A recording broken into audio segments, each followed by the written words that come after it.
Disc 3. In the sumptuous pastel interior of a classical Georgian building in Mayfair, Guy Montefiore declines the kind offer of another glass of champagne and attempts a swift exit from the offices of Singh & Co. On his way out of the building, Guy sees old man Singh coming in off the street, and he looks around the foyer for a corner to occupy, any refuge from an awkward conversation, but the old man has seen him. He waves out of politeness and sticks on an unconvincing smile as Singh comes in off the street. "Hello there, Guy. So nice to see you." "Likewise, Patrick, likewise."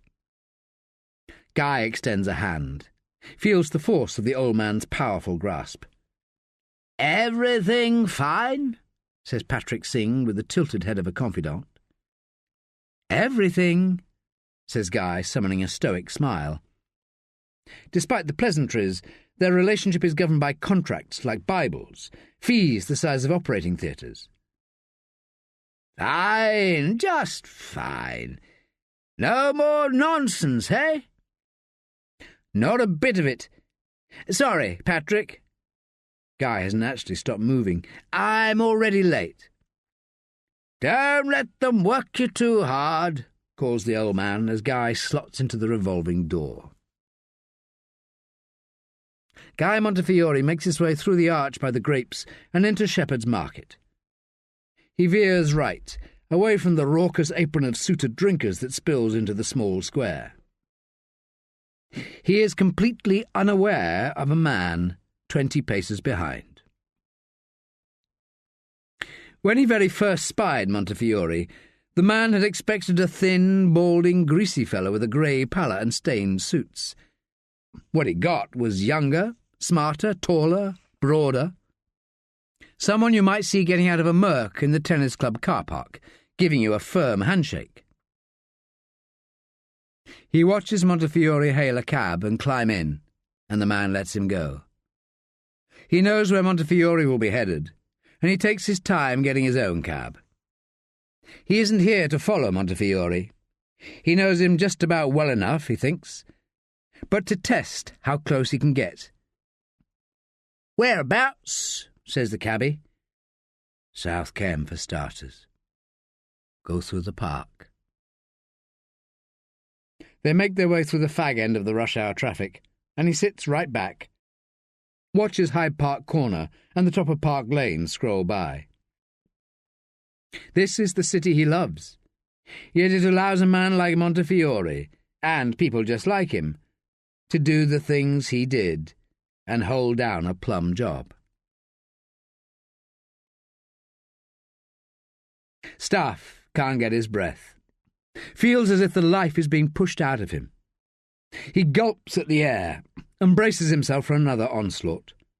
Counts down slowly from 10, then turns off the tap. The shower stops, and he leans against the glass bricks. They were Sylvie's idea, but now they need repointing. The Queen's Terrace flat needs some care. As the water drips to nothing and his head still pounds, he thinks he can hear someone calling out. He steps out naked and opens the door, drips across the bedroom floor as he calls. "Who's there? Who's there?" He has goosebumps, and hears it again. It can't be. Not after 3 years. "Sylvie?" He runs into the hallway, not sure where the voice is coming from. He slows himself down, breathes deep, and goes into the kitchen. Nobody's there, but he can still hear something. There is water deep in his ears. Going into the lounge, he realizes what a fool he has been. The voice is coming from a radio alarm. Not his, the old tenant's. Why would they wish to be awakened at dusk? And because it is getting darker outside, he can see himself naked in the tall, 12-paned Georgian windows. He kneels down so he can just see his head and chest. He feels foolish, but doesn't want to move. A memory wraps its arms around him. He is happy and sad. "It's like living in a bloody goldfish bowl," Sylvie had shouted. "I've nothing to fear from the world," Staffe had said. She hated it when he refused to draw the curtains. "And that's the trouble, Will." She crosses her arms underneath her breasts. "That's the bloody trouble." They've been arguing all weekend, and he's tired of it all. He's dehydrated but wants more to drink. He thinks she might have sneaked upstairs for a line, but won't say anything because he knows he's in the wrong regardless. She says, "You've nothing to fear from the world. It can't touch you." She takes a step closer, breathes in deep. "You've been with him. I can smell it on you." "Oh, it's my job, for Christ's sake."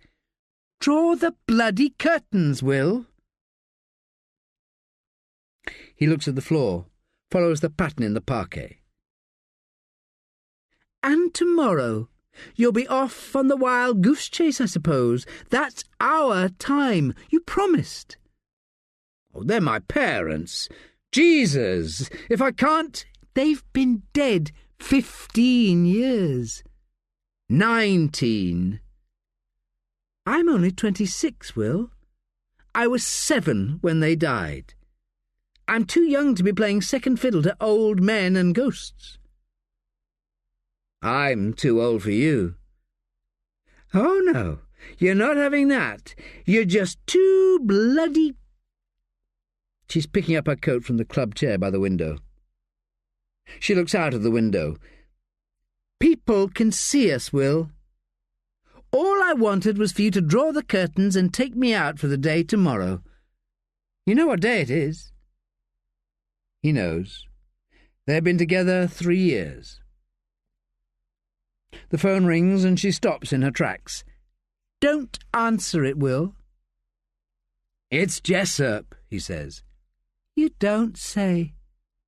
"He needs me." "He'll understand." "They're trying to get rid of him." "I want us to be together, Will. I really do." The phone stops ringing. "I'm trying to be loyal. A friend. How can loyalty be a bad thing?" She walks to the door, says, "You're not being loyal. You're choosing, Will. You're choosing to be with them rather than me." Staffe watches her go. Wants to follow, but the phone goes. She closes the door and he picks up. "The bastards have done it, Staffe. They're sending me to the Met." It sounds for all the world as though Jessup has been crying. The hardest man he knows. "Can I call you back?" The front door slams. "I can't go there. This place is my life, my fucking life. And they know it, Staffe. They watch shut of me." Staffe watches Sylvie step off the pavement. She takes a stride out in front of a taxi and puts her hands on her hips to stop it. If you saw her, you'd stop too. "Let's go for a drink, Staffe. I need to talk to someone." "What about Dolores?" "She's not here." Sylvie gets into the cab. She doesn't look back. "You know this'll be good for you, don't you, Staffe? They'll make you up to DI. You better come see if the shoes fit." "I'll see you in the Scotsman's pack." Above the rooftops, the sky is streaked to salmon colour. Opposite, a taxi is parked up. Its for-hire light is switched off. It must be on a pickup. Staffe's mobile rings and he stands up, looks for it. Staffe can see himself naked in the window. He walks slowly out of the room, follows the tone, and answers. "You're not here," said Marie. "I said I'd cook." "I might not be back for a couple of nights." Is Staffe with me already? Staffe can hear a crack in his sister's voice, suspect she has probably been drinking. There's a place I've got to take care of. Part of your little empire. I'll call you in the morning. It'll be nice for you and Harry to have some peace and quiet. You said take care of, Will. You take care of people, not buildings. The phone light fades, and Staffe calls Johnson to say not to bother with the visit to Peckham, but his wife answers.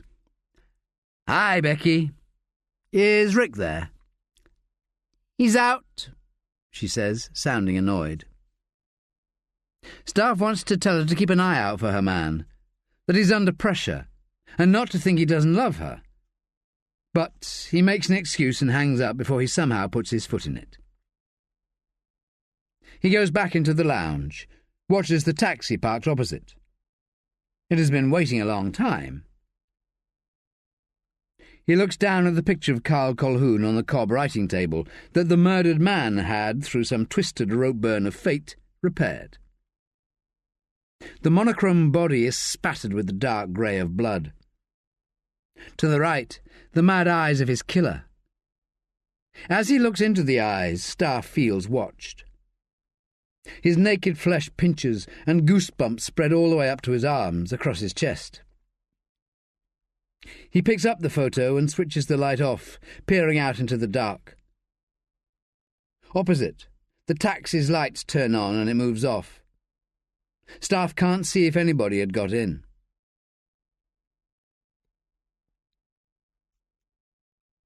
The Crown and Mitre suits the man's purpose perfectly. It's a young pub, half Anzac, half Jack the Lad, and the gents is between the two bars, so he can come into one bar, have a drink, then go to the toilet and leave through the other bar, looking sufficiently different.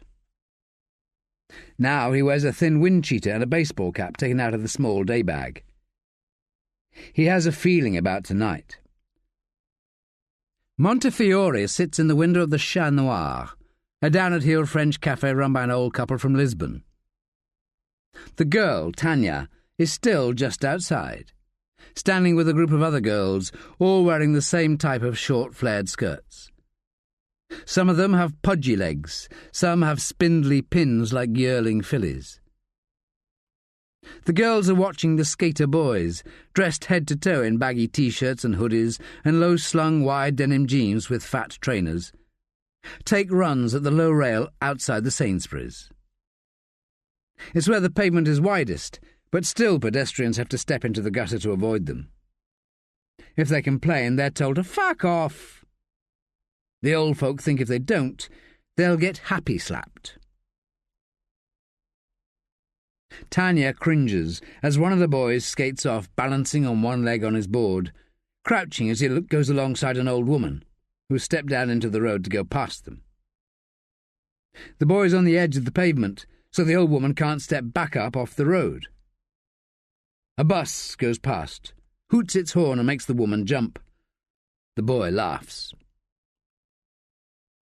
The man's blood comes up a notch, and he can feel his hands begin to tremble. So he pops 2 50ml propranolol to bring him back down. This has to be precise, controlled and unemotional. He puffs out his cheeks, tries to shake off imaginings of Montefiore getting the girl on her own, the things he would do to her, the sounds she would make. Her life would be tattered, and so too the lives of her brother and sister, her mother and father who, in the absence of a properly punished perpetrator, will be left by the state to do nothing but blame themselves for the rest of their lives. The gang of girls and boys finish their peacocking for the night. The groups separate from each other and part with shouted obscenities and giggles, V-signs and the finger, inarticulate expressions of pubescent desire.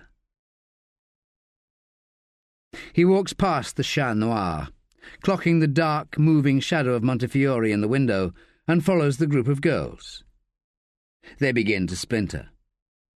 Tanya and one other girl cross the road and huddle together, sharing a mobile phone. They link arms and slow right down. As he passes them, the man can see Tanya is texting. They giggle. His head is light and he walks on, hands fidgeting. So long has he waited. No end of thwarted nights waiting on this monster Montefiore. And all the time, the man wishing the loathing, this need, would go away. And now, this could be the night. Montefiore should be passing them now, and the man crosses the road, not daring to look back in case he gives himself away. By the time he has weaved his way through the traffic, stopping outside an estate agent's and chancing a look, he can see the girls have doubled back towards the Chat Noir and are taking a turn off the high street. They're going the wrong way. No sign of Montefiore. Nowhere. Staffe sits cross-legged on the floor with the laptop balanced on his knees and clicks into his emails. As usual, he opens all but the most obvious junk in case it's Sylvie. She doesn't have her own account but uses those of friends. She last emailed him 6 months ago to see how he was getting on. He didn't reply. Eventually he is left with 2, one from Janine and one from Pepe Munoz. Hi, Staffe. Thought you'd like to know the hair in the photo is a wig and not a very good one. Probably a costume hire job. We're checking all outlets within 5 miles of bank. The hood is homemade and probably an old tablecloth. The photograph is digital and probably a mid-range camera of 5-6mm pixels. Blow-ups of the eyes don't reveal any reflections of accomplice. The paper it was printed on is Fuji Heavyweight Photo Pro. Sorry, nothing more. Jan. Kiss. Staffe fires back a reply, telling her to get someone to check stockists of the photo paper and cross-reference it to the PC World on the same estate as Marvitz Builders Merchants, where Carl Colhoun worked, where Dennis still works. As for Pepe Munoz, Babelfish reveals the news to be better. Senor Wagstaff, I am sorry you are ill and cannot make the trip. We have closed another caucus of ETA Bilbao and have 2 men with the name Expateria. They are 23 and 27 years and are brothers. I have more details and can arrange for you to speak with them. Tell me when you can come next time. Pepe M. Staffe emails back to say yes, he does want to meet the Expateria brothers, but can it wait? He presses send and puts the laptop on the floor, lies back on the restored wooden boards and tunes into the passages of air entering and leaving his lungs, feeding his heart. He feels light, watching the colours and shapes on the back of his eyelids, and paints the anticipated moment of his coming together with Santi Expateria, the 52-year-old man who thought the world would be a better place if he blew up 23 diners in a seafront restaurant. Staffe knows that ETA are downsizing operations, seeking to advance the Basque cause through negotiations, not explosives. A part of him bitterly resents this. It means his parents' deaths were in vain. He tries not to curse Expateria and his 2 sons, tries not to get excited at the prospect of unearthing the veteran terrorist's exile. Desire banks up within Montefiore. It presses down on him, makes his legs weak. How can there be such a thing as forbidden love? Love must always prevail. You can't resist. A client once said to him when they were putting together a development site of played-out shops round the back of Waterloo Station, "You get one chance, Guy. We all get one chance, and it's just a case of recognising it and taking it. It's not luck. It's meant to be." He focuses in on Tanya and her friend, huddled over the mobile phone between the swings and the copse of trees deep in the heart of the park. He presses send, watches his words beam themselves down to the girls, sees the effect he has. She makes his stomach slow somersault. This close, he could reach, almost touch. He is sad because he knows the beginning is also the end. He has made a career out of being able to spot, value and evaluate risk. And so he makes his way to the copse of rowan trees, tiny berries bursting from bud. He waits for her friend to do as he is instructed. If Tanya is to meet Alex, the boy she thinks she loves, the friend has to go. Alex is shy. Alex wants Tanya all to himself. Alex is miles away, playing five-a-side football underneath the Westway flyover. Alex doesn't have a new mobile, has never texted Tanya, never will. Guy puts a hand into his pocket, fingers the ribbing to his balaclava. His breath is short, and he is hot around his neck and shoulders. He feels as though someone is about to put a hand upon him. Feels as if he can't bear the suspense any longer, but doesn't want it to stop. Tanya's friend gives her a coy wave goodbye. Between the trees, he can see Tanya make a nervous smile with her top teeth tight over her bottom lip.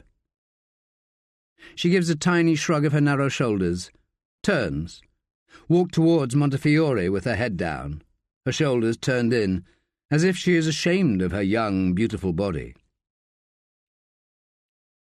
Guy shuffles back into the copse, makes a hurried patrol of the perimeter, looking for anybody walking a dog or making a lover's diversion. There is nobody within 100 yards. He can hear her come into the trees, but she stops. She calls his name. "Alex?" It's little more than a whisper. Guy crouches. He can see her bare legs beneath the low canopy of trees. He puts his finger on the button, presses send, and listens to her gasp at its one vibrating ring. "Alex?" she says again. "You're here?" "I'm here," says Guy, into the wool of his balaclava. After he has said it, he moves swiftly to his left, so she follows the sound of his voice towards an empty place. As he stalks, he removes a drugged rag from a sealed plastic envelope. She moves awkwardly between the branches. Guy is behind her now. "I can't see you, Alex." Montefiore holds his breath and takes a silent, final stride, barely able to move. His legs are jelly and his heart beats double time. He's ecstatic. He is sad. He reaches out, taps her on the shoulder, watches her turn slowly. Her eyes go wide, and a scream gets stuck in her throat. He feels as happy as he ever has in all his life. He moves swiftly forward and places one hand on the back of her head as if he's going to slowly, softly pull her towards him for a first kiss. Her mouth does open, and rather than put his mouth on hers, he reaches up with his other gloved hand, and he silences her with the soaked rag. He can smell the chloroform as he watches her wide eyes lid down in fine spasms, like butterfly wings. Her hair is softer than you could ever dream, and she's light in his grasp. He pulls the rag away quickly, wanting her to come round before he is done. He needs a response. He lays her down easily, then lies alongside, looking around beneath the canopy. He smiles to himself, happy to be alone with his love. He pulls his balaclava off, nestles his face into the well of her jaw and neck. He inhales her, runs his hand along her thin, soft skin. He moves his head, kisses her jaw, kisses her closed eyes, kisses her closed mouth, makes it open by kissing her harder. He feels the soft cotton at the top of her legs and pushes her legs apart. He unzips himself and takes hold of her bottom. He feels a shadow on the back of his neck. He turns cold. Guy twists to look up, but he can't believe what he sees. At first he thinks it's a warped mirror. But then the mouth and eyes inside the balaclava shape a smile, and the figure talks. "You're done, Guy." "It's not what—" The man gives him a kick to his open flies, and Montefiore squeals with pain. "Don't hurt me," says Montefiore, looking at the weapon in the man's hand. The blade glints. "You're not in charge now, Guy. Put a foot wrong, and it'll be Thomasina's turn." "No!" And as if it were a full stop, the man kicks Montefiore again. While Montefiore writhes around in agony, the man says, "You think I'm going to kill you?" And before Guy can respond, he puts the sole of his shoe on Guy's balls, leans forward. "But you'd be wrong. You might even say I'm going to do the opposite. But first, I'm coming to see you, soon. And if you say a single word to anybody, fucking anybody, you'll look your daughter in the eye from the dock, and then you'll die in prison. But not until she has. And you want to know how she'll die?" "No," says Guy, sobbing. "I'll do it. Whatever you want, I'll do it." The man takes his foot off Guy, takes a step back, and Guy zips up, get to his feet. He looks down at Tanya. He loves her still. She's the only one. All the others turn out to be tainted in the end. Dirty. Whores. Staffe winces as he applies a dash of iodine to his wound. He presses a fresh dressing to the cut and slides between the sheets of the first bed he ever bought. He stares at the ceiling, and an image of his mother and father comes to him, waving from on deck in Portsmouth Harbour on their way to Spain. His father had taken early retirement after a life of nothing but work, and they were going to walk in the Picos de Europa, after first going to visit Bilbao and Guernica. Young Will couldn't see the back of them quick enough. He had smoked a joint on the drive back to their house in Thames Ditton, and when he had got home he went straight to the Angel and bought 2 grams of coke. At the end of the night he went back to his parents' house with his friends and parted for a week, until the police came knocking, not busting his spoiled white ass for drugs, but to tell him he had, at the age of 18, been orphaned. The pain is dull. He is so tired, but sleep has ebbed away from him. Could Colquhoun's murder be the work of a mercenary, hired by Deborah Bowker? But why now? Why after all these years? 2 wives, 2 suspects, and Ross Dennis. And what did Golding mean by "he knows"? Where is Sohan Kelly? What if the E-gang get to Kelly? Should Staffe go and see him, or is he best left alone? Maybe Colquhoun's wasn't a professional killing, but they got in and got out without so much as a broken pane or the finest trace of DNA. Far away in the white noise of low grinding wagons beating the congestion by using unearthly hours, a siren sounds. It tails away, warps into the night. Staffe is drifting now, thinking of the children who suffered. A silence to be broken.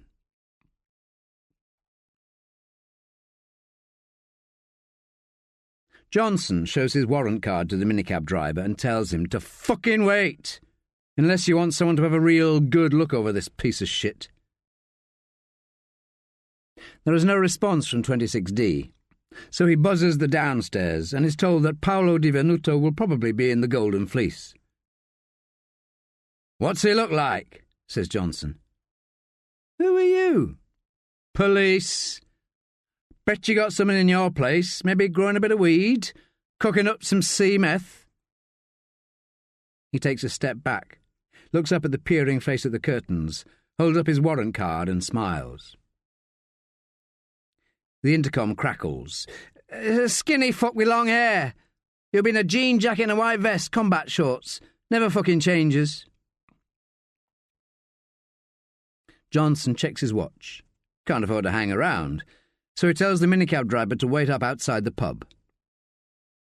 As he walks along the high road, he works up a sweat and plots ahead to what might transpire.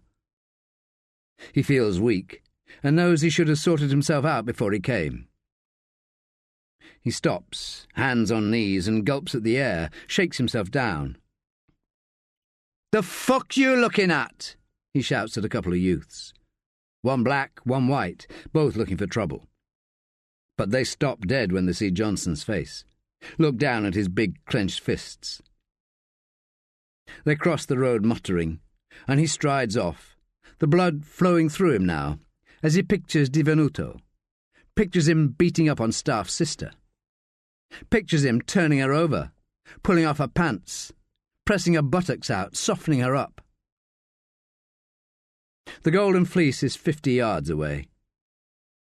He should wait outside until they throw out, but it looks like a place that locks in. He pictures the look on her face when he's done. Hears the slap when she complains, a line of blood coming from the corner of her mouth, an eye swelling, the lies she'll make up to cover for him. He pushes open the door, and it slams into the wall. Half a dozen at the bar turn around, the smiles off their faces. Johnson points to the dark one in the jean jacket and shorts second from left and says, "Di Venuto!" striding towards him as he watches the others shuffle away. One of them takes a hold of his bitch pop by the throat, and Johnson says, "Put the fucking bottle down or I'll shove it up your ass." He puts the bottle down. Di Venuto opens his mouth to say something, but he doesn't get the chance. Johnson kicks him in the balls, and as he doubles over, he punches him in the neck, takes a hold of his hair and drags him outside. Patsy Cline sings them on their way, and out to the street. Johnson stamps on his face and pulls him to his feet. "You know what you done? You know what you fucking done?" Di Venuto nods, blood pumping from a gash across his nose. Johnson can see the bone. His eyes will swell good. "I'm gonna pay," begs Di Venuto. "I swear to fucking God, I'm gonna pay." And Johnson laughs. God shining down on him. He won't know Staffe sent him. He thinks this is over some drugs he's ripped off or a loan shark he's crossed. Suddenly Johnson feels weak again. The blood has dumped, and he's no longer wired quite the same tight way. He needs to be gone and quick. So he holds a hand up, beckons the minicab. He hasn't even got the strength to give Di Venuto a farewell slap. As they drive off, he wonders if that was what Staffe had wanted. Or will it just mean Di Venuto takes it out on someone else? If he does, he'll come back. Next time he'll be stronger.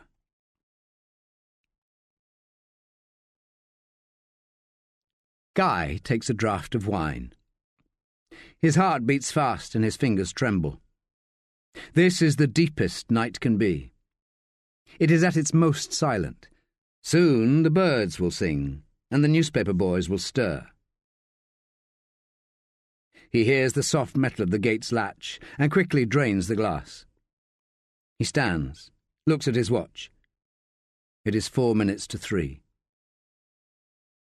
He holds his breath, prays hard that the silence will stretch, that something will occur to him. 2 loud raps at the door. All night Montefiore has tried and failed to fathom an option that ends with him not answering the door. If the man was going to kill him, he would have done it in the park. The man's portrait outline is shadowed in the door's stained glass, and the threat to Thomasina resounds. The cartilage around his knees fails, and he's short of breath, light in the head. He reaches out, shoots the bolt, unlocks the door, and pulls it ajar. Somehow, in the sliced jag of a moment, as he sees the man in the open door, Montefiore knows he's done for. He tries to shut it back, but the man puts out a foot. He cries out for help, but before the gushing air can make a sound, his breath is cut dead by a fast and expert blow to the Adam's apple. Montefiore drops to his knees, makes himself into a ball, and feels a rag on his face. He recognizes the smell as he fades slowly away.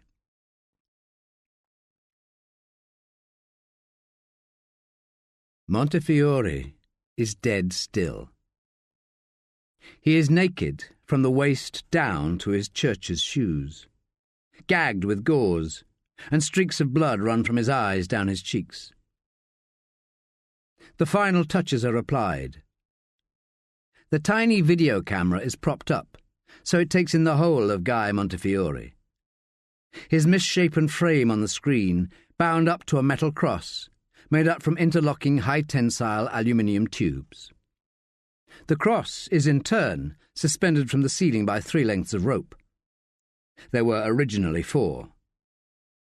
That was the hardest part, finding the main joists in the ceiling, something strong enough to screw into, to take Montefiore's weight.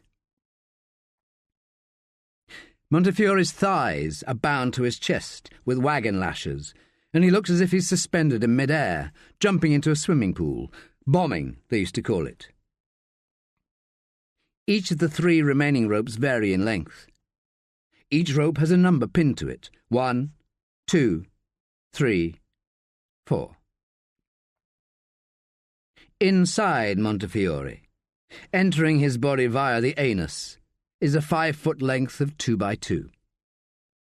The other end is securely attached to the floor by 4 screwed metal shelf brackets. He hangs from the cross, which is in turn suspended by the various ropes. Through the drumming of the pain, Montefiore hears a car outside. It changes gear, revs up, and the engine cuts out. A door opens and shuts, then another. He tries to slow the pain, breathes in deep. He pushes his tongue at the gauze, trying to fashion a pocket of air, some way that if he emptied his lungs, some sound might ensue. He can hear his neighbours coming up the path, and he breathes in as much as he can. Pain shoots up through his body, and he shakes his head as he screams, trying to will the sound out. It seems loud in his ears, but he watches as the figure in the hood smiles with his blood-red lips as it turns up the radio. They both wait for the neighbours to open and close their front door. A finger presses record on the video, and Montefiore watches the figure advance towards him, cloaked in white. The penitent's hood showing only wild black eyes and blood-red lips that make a smile as a hand grabs the rope. Montefiore feels himself shift, and the wood grates against him inside. He knows he can't take much more. He feels his eyes go moist, sticky. He can't see, just feels the thick liquid touching his cheeks. He tries to take a deep breath, prepare in some way, but the pain is too much. He hears a grunt, then a swish, and he jags down. He hears something tear inside him. For a second his arms are slack, and then as the tearing sound comes again, something in his head closes down.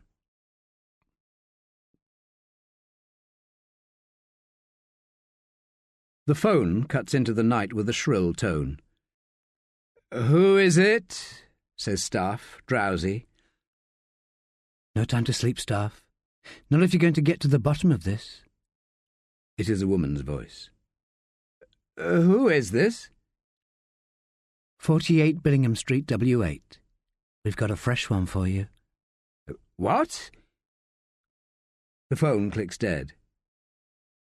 Staffe calls 1471, gets the mobile number that has called him, then he rings Ledengate, asks for the incident response sergeant, and is pleased to hear it is John Ball.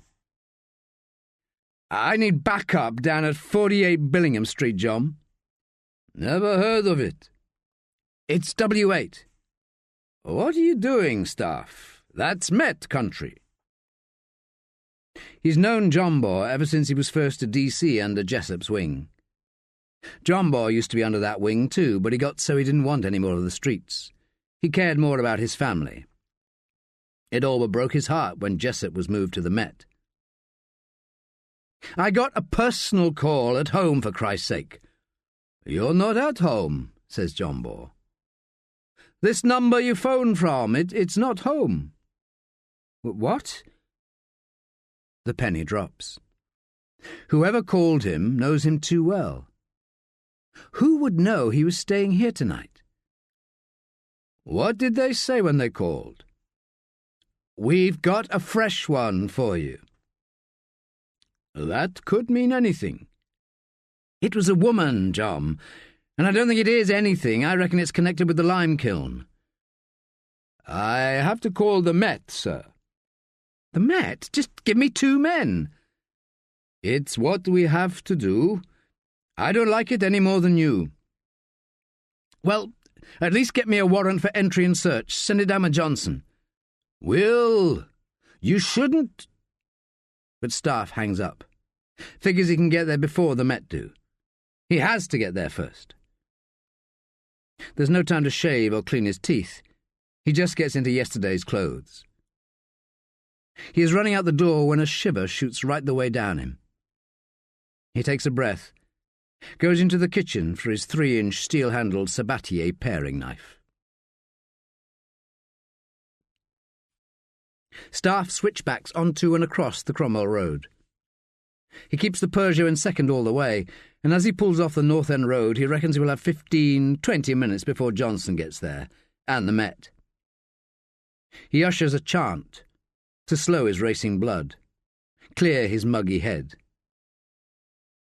He presses his right foot to the floor, listens to the engine roar and wail all the way to Billingham. When he gets there, he slows it right down, parks silently and eases the door shut, runs softly to the house. The curtains in the front room are drawn shut. Seemingly no lights on inside. It is an early Victorian semi, 2 stories plus a mansard attic conversion. To the side is a high gate that leads to the garden, and Staffe takes hold of the top of the gate, heaves himself up, cocks a leg, and just gets the sole of his shoe on top. He levers himself up and launches himself down to the other side. Round the back, and seeing the place is locked tight, Staffe weighs up the best method of forcing his own entry. Small-paned French windows show into a dark dining room, and in the sash window to the kitchen, a tiny neon bud of green flashes on and off from the oven. He has to be quick. His eyes dart, see a key on the inside of the door of the French windows. He rummages in the dustbin and finds a sheet of newspaper and an old jar of honey. He smears what is left of the honey on a small piece of the newspaper and presses it on the pane of glass closest to the key. He finds a rock and takes a deep breath, then punches the glass with the rock. Most of the glass sticks to the sticky newspaper. He listens for a reaction from inside, listens to hear if anybody has arrived out front. Nothing. He picks the glass from the frame, reaches gingerly in and turns the key. As he opens the door, the house seems to gasp. Moving through to the patterned Victorian tiles of the hallway, he gets gooseflesh. 4 doors lead off the hall, and all are open, bar one. He checks that all the rooms are empty before standing by the one closed door. He puts a hand on the doorknob and presses his ear to the beeswaxed wooden panel. He turns the knob slowly and pushes the door open inch by inch. He can hear a scratching noise from within and puts his head into the gap, looks into the dark room. There is a smell of human feces and an odd contraption. An odd contraption with a body. A body on a cross. My God, he says to himself. My God! And he feels weak. His hand lets go of the doorknob, and the door is pulled away from him, and there's another louder scratching noise, and a rope snags, the body jagging down. A muffled groan merges with a sound from a butcher's back room. Staffe looks up at the body, sees the eyes bulge above long streaks of dried blood down the face, the shape of upturned knife blades. He takes a step towards the suspended body, sees what has gone on. The man's trousers are gathered around his feet.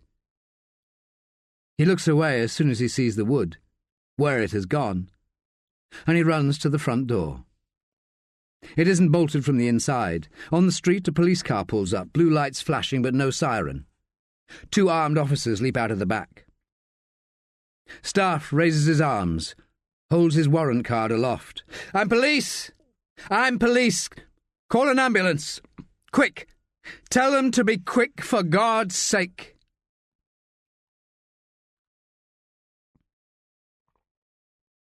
Wednesday morning. Staffe sits in Montefiore's study, awaiting authorization to turn on the victim's computer. According to his bank statements, Guy Montefiore pulls in £12,000 a month from Sanders and Fitch, a corporate finance house of the old-school variety. The statements reveal that he sends $3,800 every month to Helena Montefiore, and 3 times a year he pays £11,000 to Benenden School. Blue blood runs through this family, but something far darker is weaved beneath its surface, deep and dark.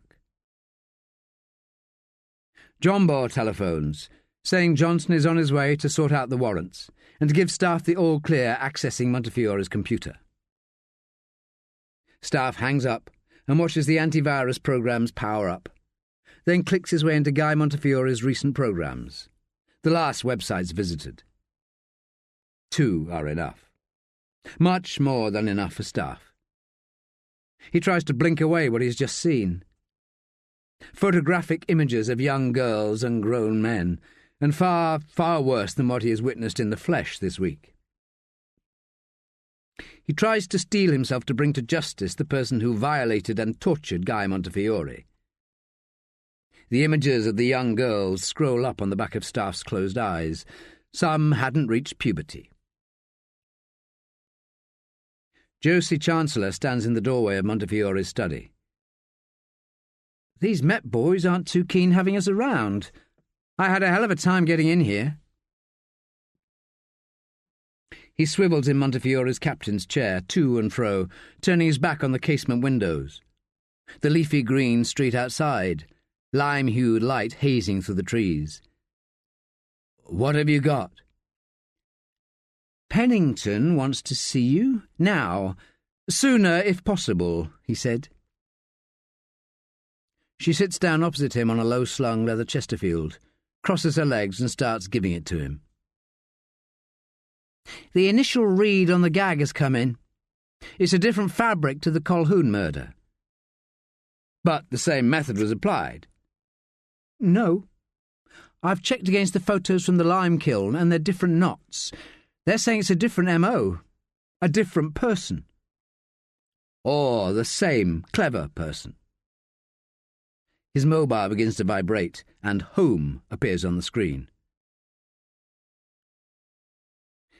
He's just called me, Will. He's just called, and he's got himself into trouble. Marie begins to cry. Who? Paolo. I think I still love him, Will. What kind of trouble? Someone's beaten him up. Shit. What? Suddenly, Staffe questions his judgment. I told him to come round here. That's all right, isn't it, Will? I have to go, Marie. Let's talk later. He's on his way here. I knew you wouldn't mind. Staffe spins the chair back and lets out a loud sigh. What's wrong? Says Josie. Nothing. Everything's just bloody dandy, he says, clicking the mouse to Montefiore's computer. unminimising the young girls. They look lost, straight into the camera. The men don't even look as if they're enjoying it. Staffe's own problems suddenly fade, and he begins to think what methods were employed to entice the girls. He reminds himself that this computer belongs to a victim.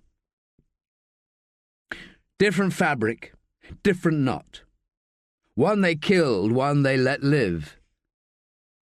He spins round to face Josie, and sees Johnson has finally arrived, is standing next to her. The method of entry is the same. "Well, we don't know anything about the method of entry," says Johnson. "Exactly. The victims let the torturers in. Did they know them?" "Victims?" says Johnson. "Have you heard what Montefiore's got up to in the past?" "And they called me at home. It has to be the same person.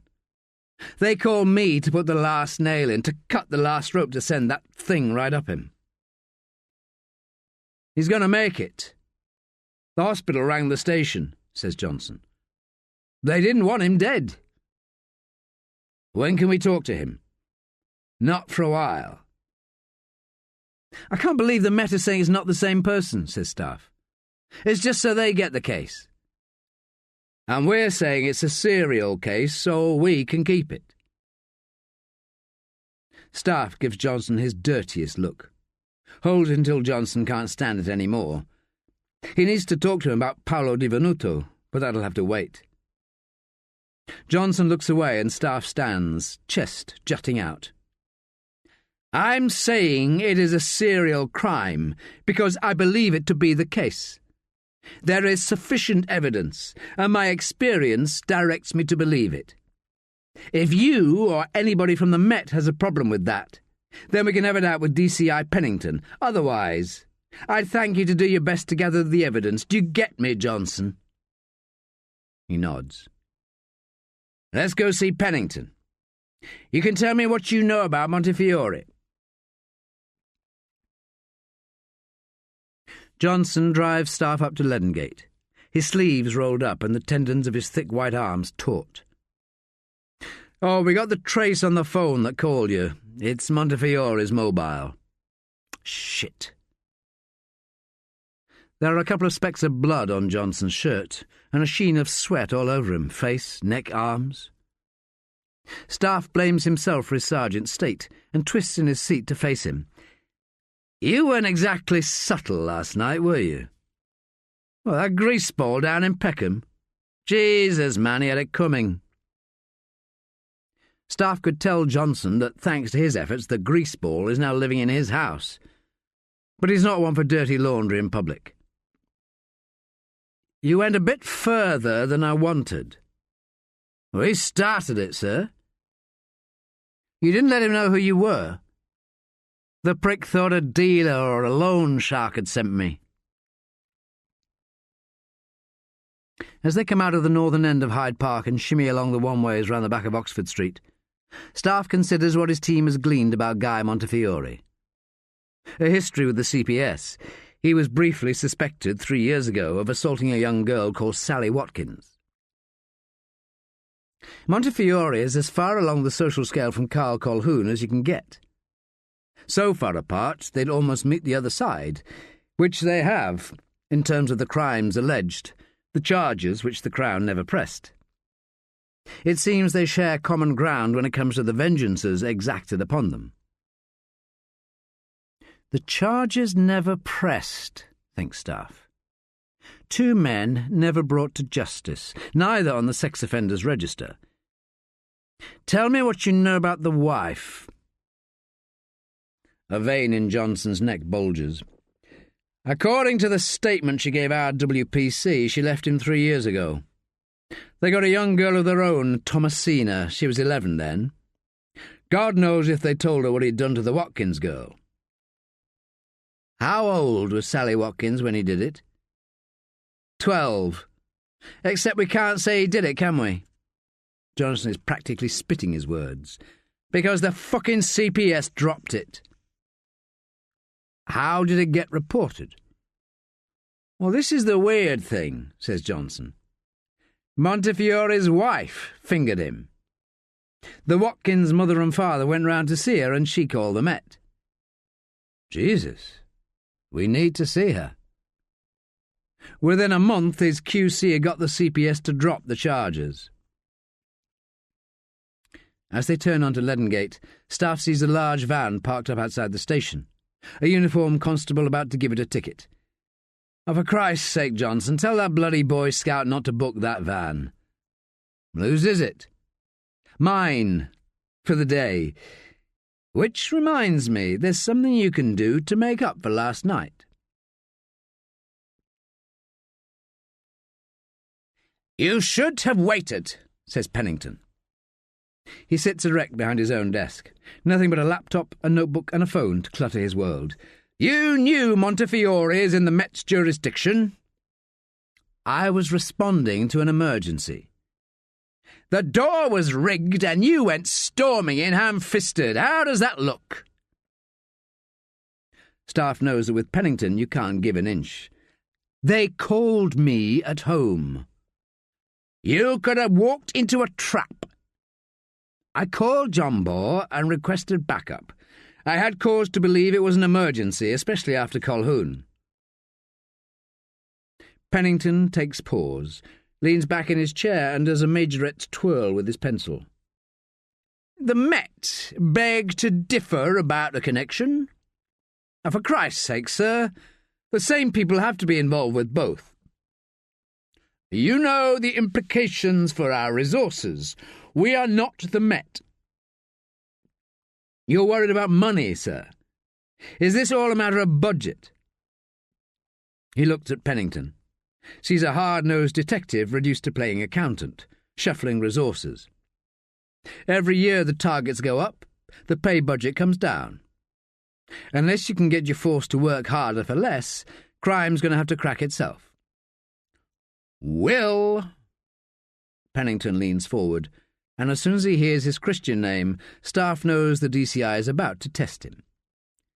"There's nothing to stop you keeping in touch with the Met on this one, if they run with it." "I need to talk to Montefiore. I have to be the first to speak to him, and I need access to his wife and daughter.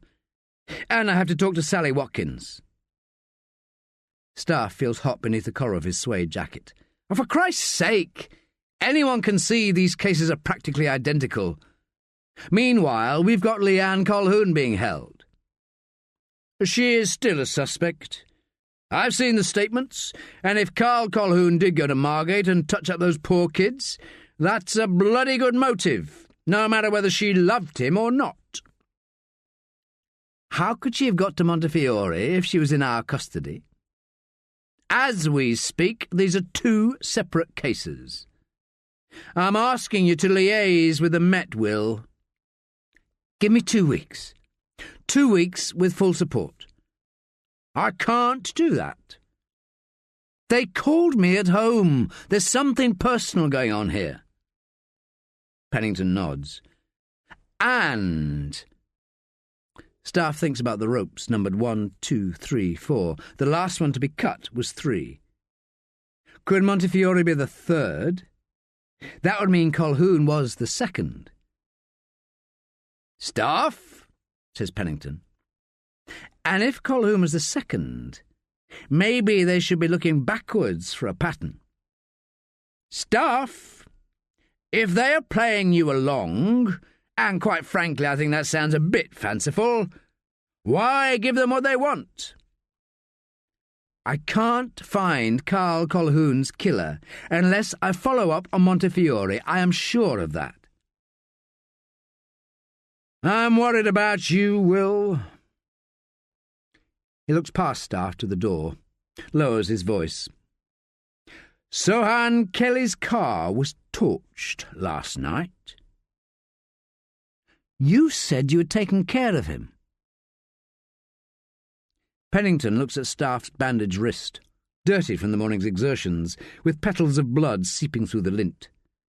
"You should know better than to get involved." Staffe hears the van outside tooting. He grimaces. "You lined Sohan Kelly up, sir. You asked me to take his statement. He had already changed his statement by the time I interviewed him. Instinctively, Staffe puts his hand on his heart, feels the folded first statement through the suede. As he does, he sees the tear in his sleeve where the knife went into him yesterday. Pennington makes a tight smile at Staffe and picks up the phone. He dials.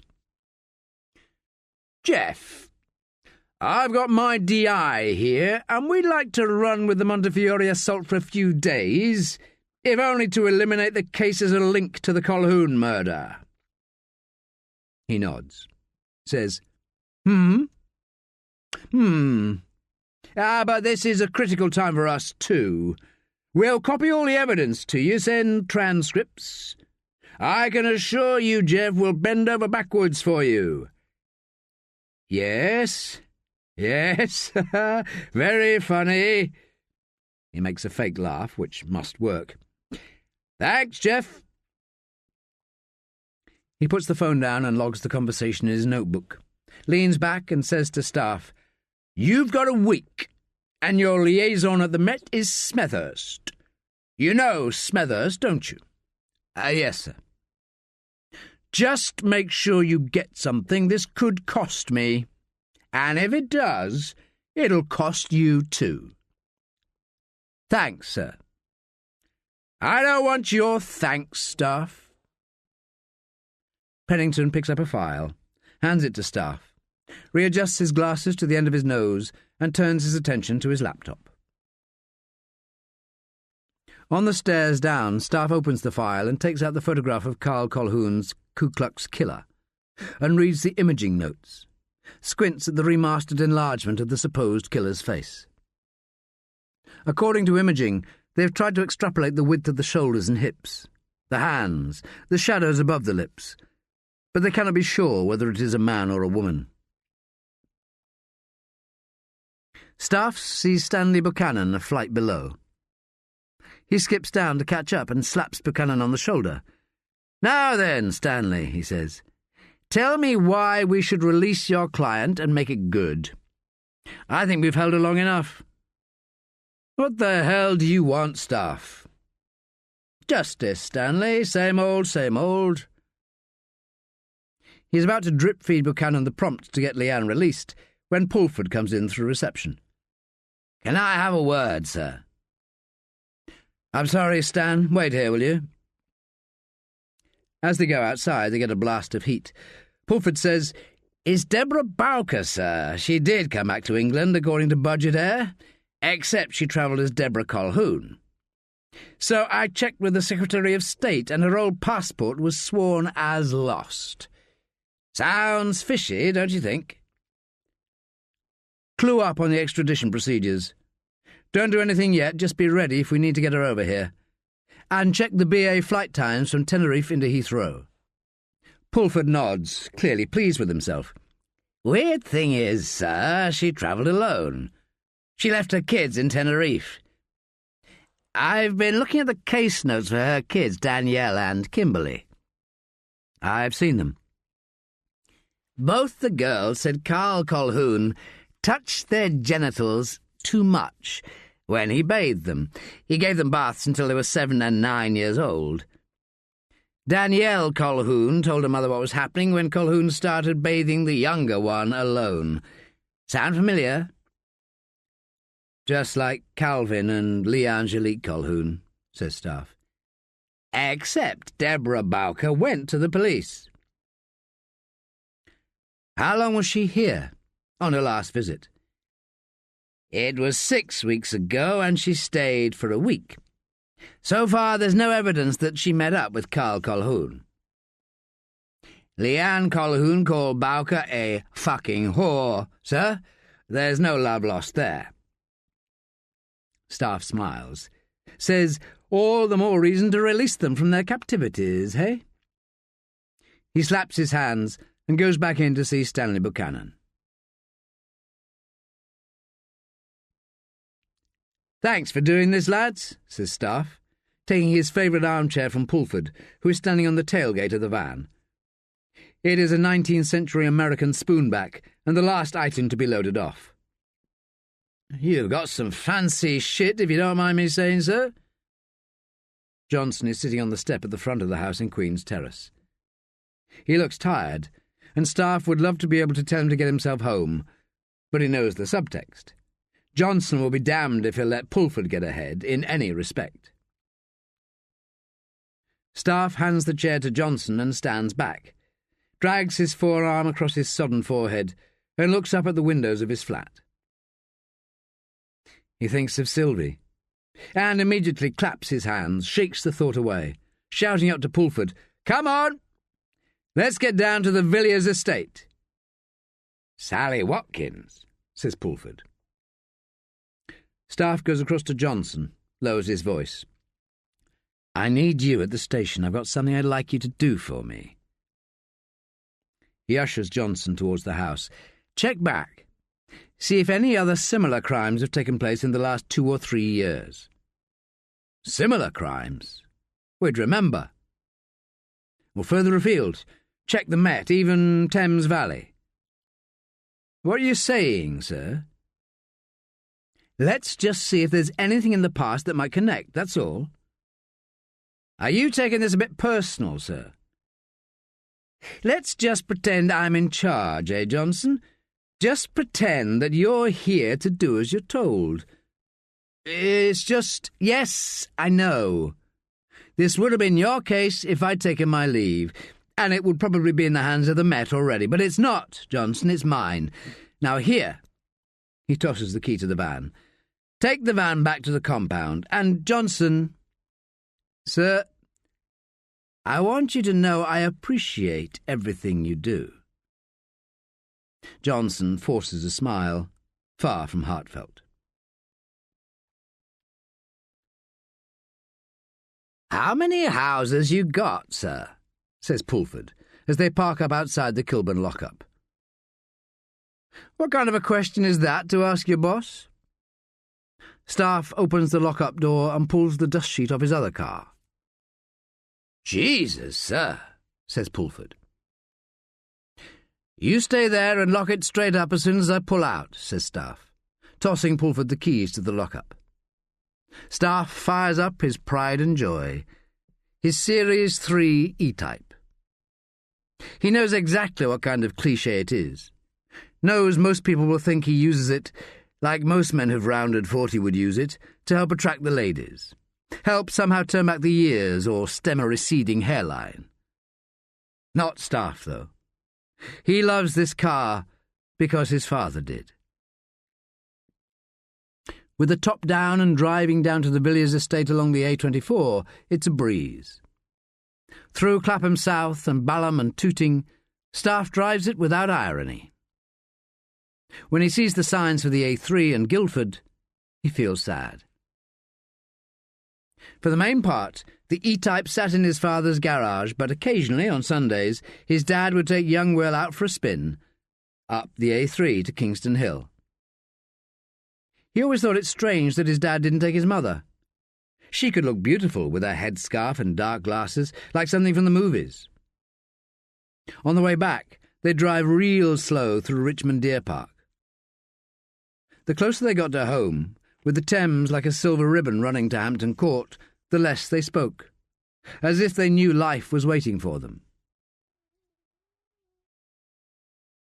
As they draw on to Villiers Avenue, Pulford says, "Don't you think the Persia would have been, I don't know, more discreet?" "I don't want to be discreet, Pulford. I want everyone on this estate to know we're here. I want them crawling all over my baby. And when I've finished talking to Sally Watkins, I want you to have worked out who knows what about her mum and dad. That's Tyrone and Linda, and as far as we can gather, the mother flew the nest a while ago." Staffe parks up at the bottom of the Bevin Tower, avoiding the broken glass. Pulford blows his cheeks out, says, "You're not going to put the top up?" Staffe laughs, tosses the keys. He checks the address in his notebook and swings his suede jacket over his shoulder, looks up at the towering wall of concrete and glass, the lowest of the low living in the sky. Sally Watkins lives on the 6th floor, but Staffe doesn't bother with the lift.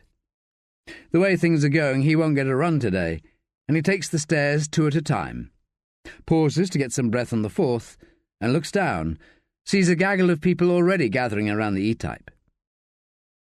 He smiles to himself. Just as he thought, it's the dads that are coming to see, not the kids.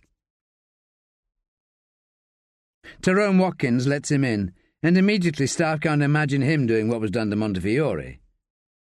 But he dismisses the facts that Tyrone Watkins is gnarled and malnourished, is unshaven, and looks as though he hasn't seen the light of day in months.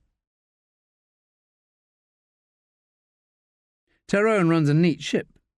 There's nothing on the shelves, no books or CDs or DVDs. A cable TV guide is in the middle of the floor. It looks well thumbed. Tyrone sits straight back down and rests a dead gaze on the gigantic plasma TV screen. Watches somebody preparing a meal on a beach. Staffe can hear a TV elsewhere in the house, either that or a stereo. "Nice TV, Mr. Watkins. You can get them bigger now. When I got it, it was the biggest, just about." "And when was that?" Watkins doesn't answer. He just looks a little bit more sad. And Staffe guesses he's had the TV 3 years. An attempt to distract his daughter Sally from what Montefiore did to her. Allegedly. "Is Sally here?" says Staffe. Tyrone says, "She's sleeping. She's not seen no one today. No one, you hear?" He squints up at Staffe. "Who you say you were?" "Police, Mr. Watkins." "Oh, that's right." "I'm from City of London, Leadengate." Staffe wonders where to go next. Contemplates telling Watkins about Montefiore, but decides against it. "Where is your wife, Mr. Watkins?" Staffe sits opposite Tyrone and sinks back into a leatherette armchair. From here he can see into the open-plan kitchen area, separated from the living room by a breakfast bar. Staffe looks around the room, can't see a dining table, guesses this is TV dinnerland. "She's gone, right?" "Said she was going to get cigarettes. She loved to smoke. I remember the first time we met, my mum said when I come home, 'You been smoking, Tyrone?' 'You don't smoke, Tyrone,' she said, and I didn't, never have. She could smell Linda's smoke on me. My Sally smokes, but I don't mind. It reminds me." He looks lost. Looks as though he's exhausted himself just by talking. "Plenty else for her to die of this day and age." He looks up at Staffe with cloudy eyes. "You police, you say?" He points the remote control at the TV and watches the giant image change to a house overlooking a foreign sea. "I'd like to find your wife, Mr. Watkins." "Said she was going for cigarettes." A middle-aged couple are being shown around a Croatian waterfront home. Staffe waits for Tyrone's eyes to lid down. As soon as his head lolls back against the chair's high-winged back, Staffe makes his way quietly down the hallway, following the sound of R&B music. He taps lightly on the door. It says, "Sally's room. Enter at your peril." He taps again and presses the door open as softly as he can, pokes his head round. It's a small room. The translucent pink curtains are drawn and the light is soft. An orange glow comes through a scarf that's draped over the shade of her bedside lamp. Sally Watkins is sitting on her bed in a short denim skirt, with her back against the wall and her long, coltish legs dangling halfway to the floor. She's made up and wearing a tight-buttoned, cropped blouse that shows her flat teenage tummy, makes the most of her cleavage. Her hair looks done. When she clocks Staffe with big glazed eyes, she shifts her position, makes a smile, says, "Ah, Not seen you before. I'm with the police, Sally. I've not done nothing wrong. I'm looking for your mother. Bit late, aren't you? She's been gone for a year. Sally Watkins laughs and sneers. It makes her pretty face look ugly for a moment. Staffe wants her to cover her legs and stop sitting back on her bed like that, as if a grown man in her bedroom offers no threat. He looks around the room a second time. No posters or dolls or teddy bears. Where do you think she is, Sally? Does she have family? I'm her family and she's not here. Does she have a brother or a sister? My Uncle Barry lives up north somewhere, I dunno. And what's his second name? Wilkins. It's like Watkins. My dad used to joke it was too much to say her name. I didn't used to get it, but I do now. He was always joking, my dad. Always joking. She looks away out of the window at the tower block next door. Staffe follows the gaze, and when he looks back at her, she's got a pillow over her legs. I know what happened, Sally. I might be able to help if you want. They let him get away with it. Said it was better for me if we did now. Well, plenty happened, didn't it? Do you go to school, Sally? You having a laugh? Do you have a job? I get by, she says. She tries to sneer again, but doesn't quite have the heart. Your dad, is he ill? He's good for nothing without her. He doesn't have a clue, apart from how to use that fucking remote. Does he ever leave the house? Never. I do all the shopping, pick up his social and that. Was he in the house the day before yesterday, in the evening, during the night? He's got fucking bed sores, man, covered in them, gross. Have a look if you don't believe me, he's only 35. It's disgusting. I'd kill for a cup of tea, says Staffe. He sits on the small stool in front of a dressing table, covered in makeup and brushes, straighteners, curling tongs and a hairdryer. A car horn sounds outside, and Sally jumps off the bed, peers out of the window. She presses her face up against the glass and says, "Nice motor. Is it yours?" "The E-type, yes." "I'll make you a cup of tea. How'd you take it? You don't look like a copper." "I'm CID. CID, fucking hell." End of Disc 3. Disc 4. As soon as she's gone, Staffe rifles the drawers. The first is all bras and knickers, way sexier than a 15-year-old should be wearing. Second drawer are T-shirts, pristinely ironed. Third drawer is tissues and condoms. A whole load of condoms and lube. The bottom drawer is a whole childhood in miniature. A doll and a teddy bear. Sugar sachets and matchbooks and some souvenir pencils from Chessington World of Adventures, Thorpe Park, Brighton Pier.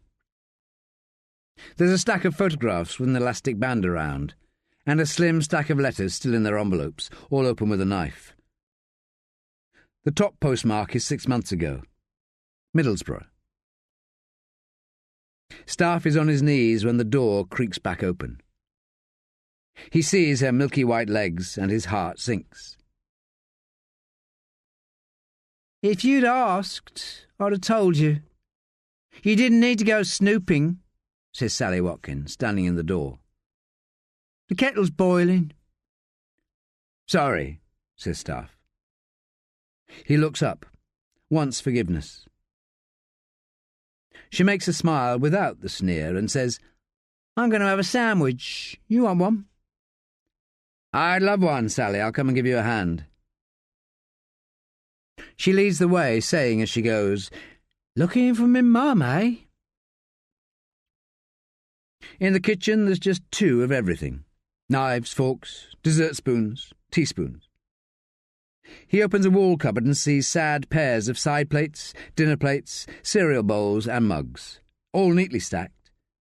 The inside of the cupboard is spotless. A waft of bleach as he closes the door. As Sally makes the tuna and mayonnaise sandwiches, he looks for a towel. In a drawer there is a pile of iron tea towels, and at the side of them is the photocopied A5 flyer that reads, "Vaber meets life head-on. Victims against being buried alive.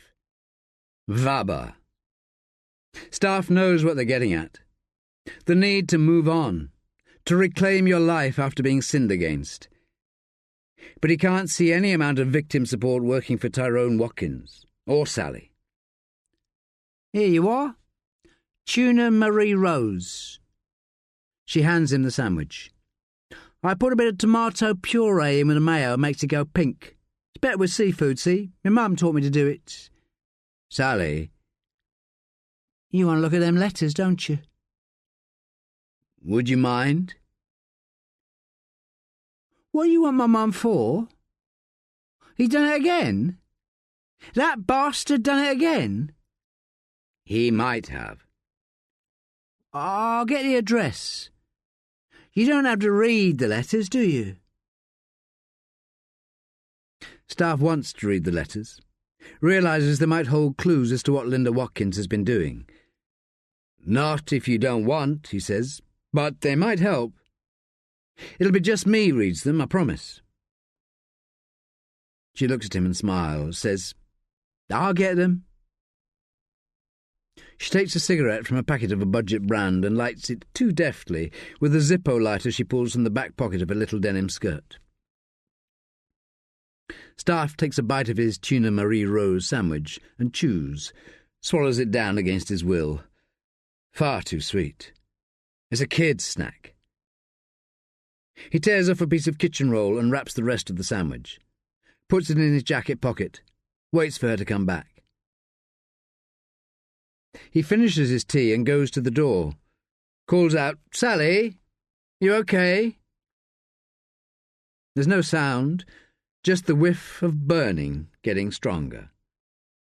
A thin scarf of smoke plumes up from under the bathroom door, and the toilet flushes.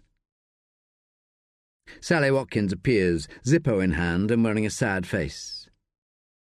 She hands him a scrap of paper and says, "That's her address. Least it was last I heard." "You shouldn't have burnt the letters, Sally." "I can't trust you. I'm sorry, but I can't. It's an obstruction to the course of justice." "Well, what are you going to do, hang me? Anyway, you couldn't prove there was anything in them letters that would have got justice." Staffe takes the scrap of paper with Linda Watkins' address and says, "You can trust me, Sally. I wish you could believe that." "How'd you like the sandwich?" "Best I've had in a long time," says Staffe. He makes his way out of the flat and down the stairs, and by the time he gets to Pulford there's a gaggle of about 30 people milling around the E-Type. Some are drinking from cans. Most are 30, 40 years old. And you'd think that in a decent world, men like these would be out working, shedding their bad juice through sweat and toil. "What'd you get?" says Staffe to Pulford. "Nobody's seen the mother since she left. Said she was a bit stuck up, thought she was too good for the place. My guess is she got knocked up by Tyrone and had to settle for this." He looks up at the tower, back down at the ne'er-do-wells, drifting back to where they came from. "Well, let's not jump to any conclusions. They reckon her daughter's not exactly a chip off the block, though." Pulford gets in the car and Staffe starts the engine. He says under his breath, leaning across, "She's on the game by the sound of things. Reckon the old man never leaves the flat, like never. In which case we can cross him off the list." "What about her, Sally?" says Pulford. "Sally's going to need an alibi, I'm afraid." You reckon she did it?" "No. But what I do reckon is that her alibi is probably one of this lot here, and they won't want to be owning up to it. Staffe reaches into his pocket, pulls out the sandwich. Here, have some tuna Marie Rose a la Sally Watkins. Where are we going now? Says Pulford. Harrow on the Hill. Let's see how the other half live. On the other side of the law. As they drive off to interview Helena Montefiore, Pulford chews away at the sandwich. When he's done, he says, This is great. You make it? It's better than that feta and shit you normally have. Staffe drives under the Westway and looks up to Wormwood Scrubs. This isn't the way, says Pulford. I have to meet Smethurst, says Staffe. From the Met. He pulls off Scrubs Lane and parks the E-Type up on a side street of Victorian cottages that have front gardens piled high with mattresses and dead white goods. Call the office and dictate a report on the Watkins visit. Get it emailed across to Smethurst. All they need to know is we're checking up Sally Watkins' alibi and following a lead to the mother. Get a doctor to go see the dad and verify the bed sores. And see if a WPC can get Sally some safe sex counselling. And get the Met to send us the Watkins file. Shouldn't we pull Sally in if she's underage? Staffe ignores him, not knowing whether Sally's lot would improve if they did prosecute her. For the moment he has no evidence, and it would get ugly if he started digging around her life. On the balance of probabilities, his instinct dictates against charging her. He looks up at the Fusilier. It's a bad joke of Smethurst that they're meeting here. He knows Staffe of old, from when the force had to share a thrusting young DC staff with the whisky bottle. Staffe readily agreed to the venue. Smethurst isn't the sort of bloke to show you weaknesses to.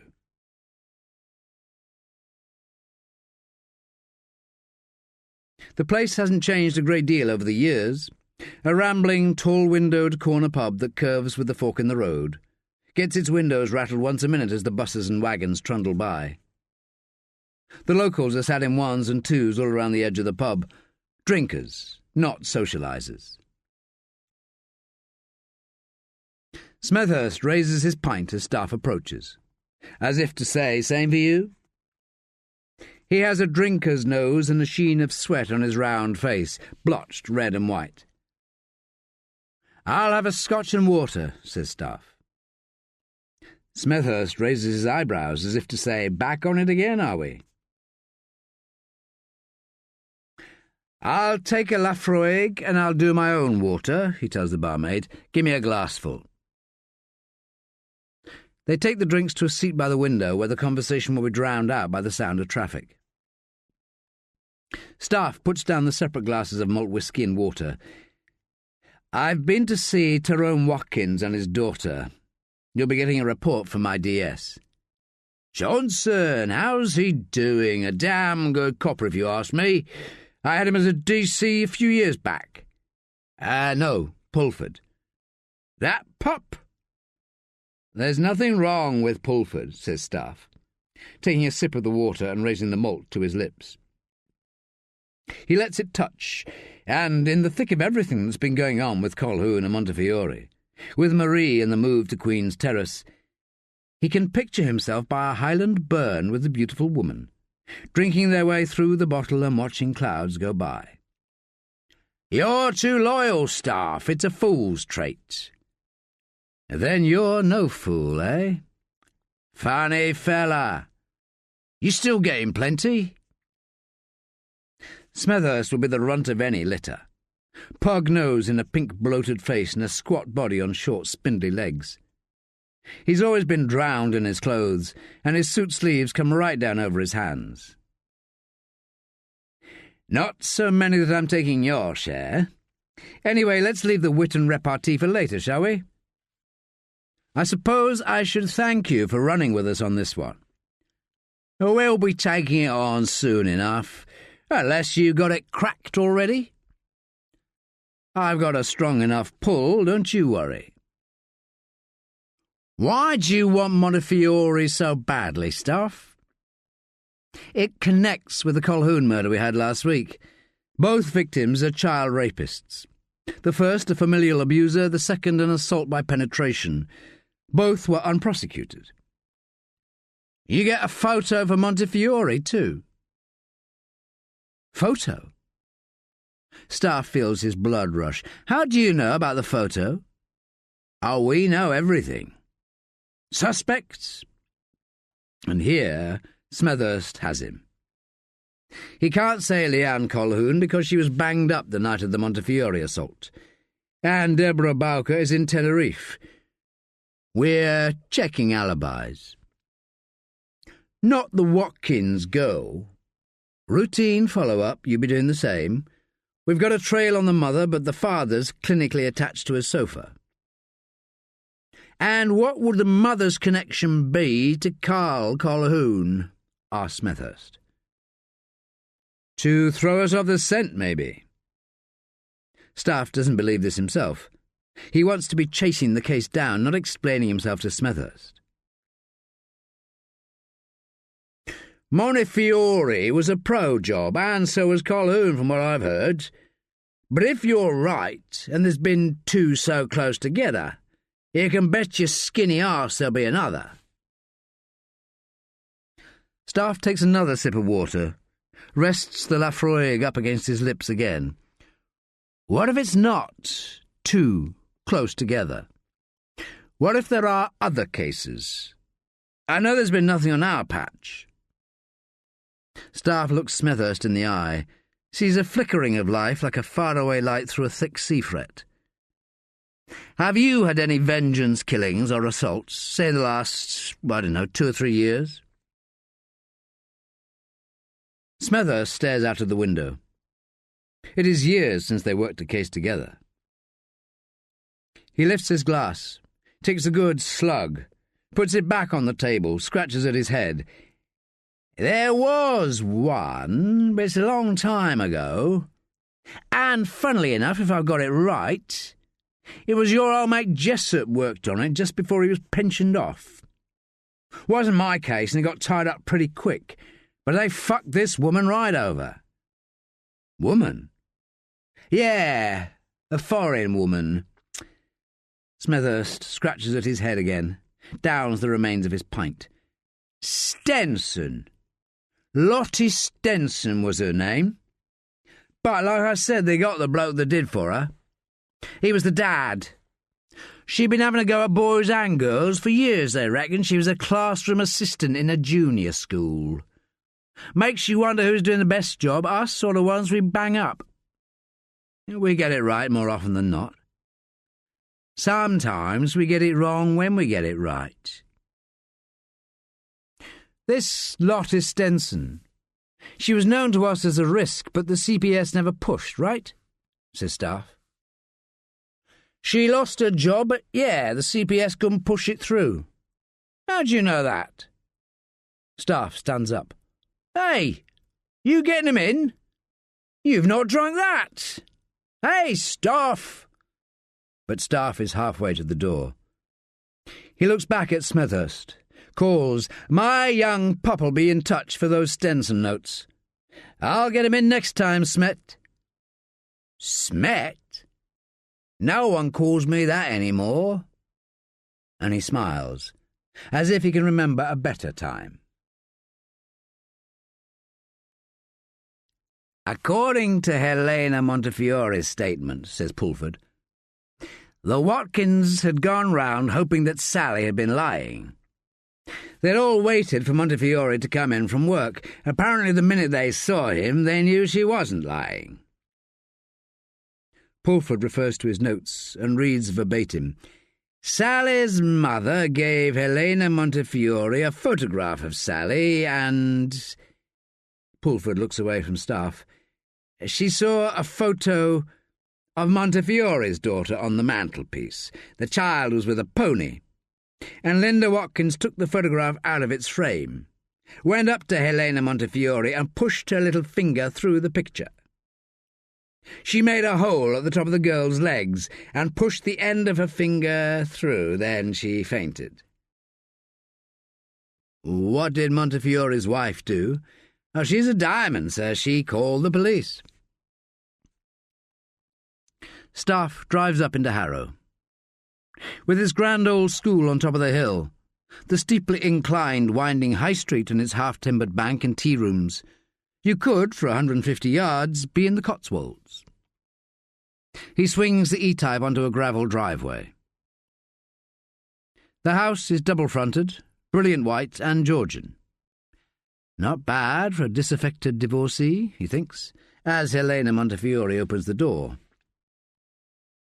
She stands in the porch, leaning against the stone portal with sunglasses perched in her perfect hair. She has finely arched eyebrows and full lips, sculpted cheekbones and plump breasts in a tight white cashmere sweater, a tiny brown suede skirt and kitten-heeled slingbacks. He smiles at her from the piping hot leather seat of his overheating classic. She smiles back, and Staffe could swear she licks each corner of her lips with a tiny poke of her tongue. He blinks it away. You take this one, Pulford. Are you sure?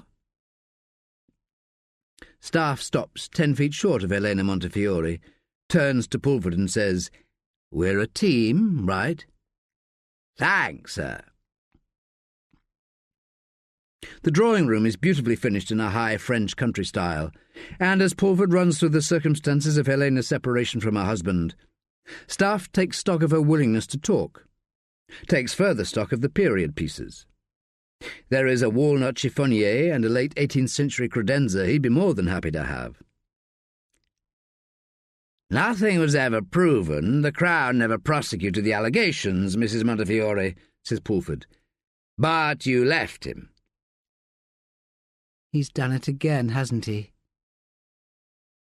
She shows a hint of disgust in the faintest curling of her lips. Someone's given him what he had coming, have they? Pulford takes pause, and Staffe thinks the young DS has lost his way. He prepares to take over, hones a question, but Pulford leans back, interlocks his hand on his chest, and says, If that had happened, what feelings would you have towards the person who did it? Helena Montefiore looks out of the window, stares into the sun-fired green of the weeping willows that flank the driveway. I know what happened to the Watkins people afterwards. I made it my business to find out how they fared. I think it's a crying shame. She looks at Pulford, then Staffe. I could understand and forgive whatever happened to Guy. She flinches when she says his name. You've been well looked after. He loved Thomasina. He loved her more than me, and if you really want to know, he was a better father than a husband. She looks at Staffe. And he still sees Thomasina? He's not allowed within a mile of her. He signed up for that. It broke Thomasina's heart. She loved him more than anything. She sits down on the edge of a chaise longue, leaning forward with her elbows on her knees and her head bowed.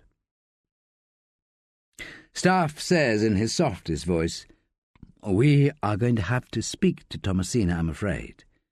I'd rather it was here.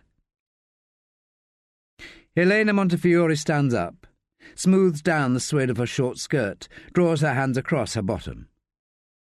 At the door she pauses, turns.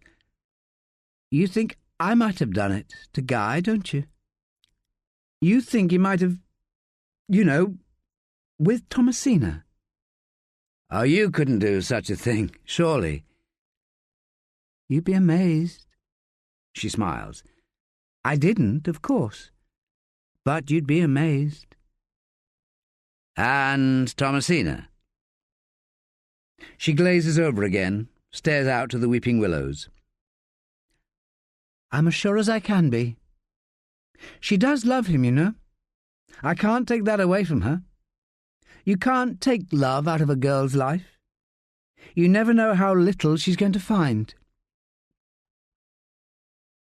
Helena stands by the door, holds it open as if to indicate it is time for Pulford and Staffe to leave. You're not going to speak to her? I won't let him touch her, not in any way at all, you see. I've spoken to a Silk. He's a family friend. In the hallway, Staffe sees a teenage girl at the top of the stairs, as if she was on her way down but had been frozen, perhaps caught in a spell. He says to Helena, under his breath, "We'll need to know where you were midnight till 6 a.m. "I was here all night," says Helena in a stage voice, looking up the stairs. "Wasn't I, darling? Come on down, Tommy." Thomasina Montefiore has none of her mother's striking beauty. She still has puppy fat in her face and legs and around her tummy. Her hair is cut short and dyed jet black, and she's wearing a London's Burning Clash T-shirt. Staffe remembers seeing them at the Roundhouse when he was just 13. His dad had picked them up after the gig, a rare event. "Mummy said you were police," says Thomasina. "You don't look like police." She looks at Staffe, gives him a tight smile. "I was here, wasn't I, darling?" says Helena. "The policemen want to go, Tommy." "Yes," says Tommy. "We sleep together." Tommy raises her eyebrows and shoots a look out of the corner of her eye at her mother, as if to say, "It's her idea. She doesn't realise I'm a woman, for crying out loud." And Staffe makes an instant prayer that Guy Montefiore never laid a finger on his own little girl. Wednesday evening. It is bumper to bumper all the way into the city. The sun and exhaust fumes take their toll as Pulford clicks off his mobile and blows out his cheeks. He looks at his notes in disbelief. "What's up?" asks Staffe. "That was Josie. She's checked up on Lottie Stenson." Staffe clocks the temperature gauge, reaching into the red. "It was a bloke called Cashel who did for her.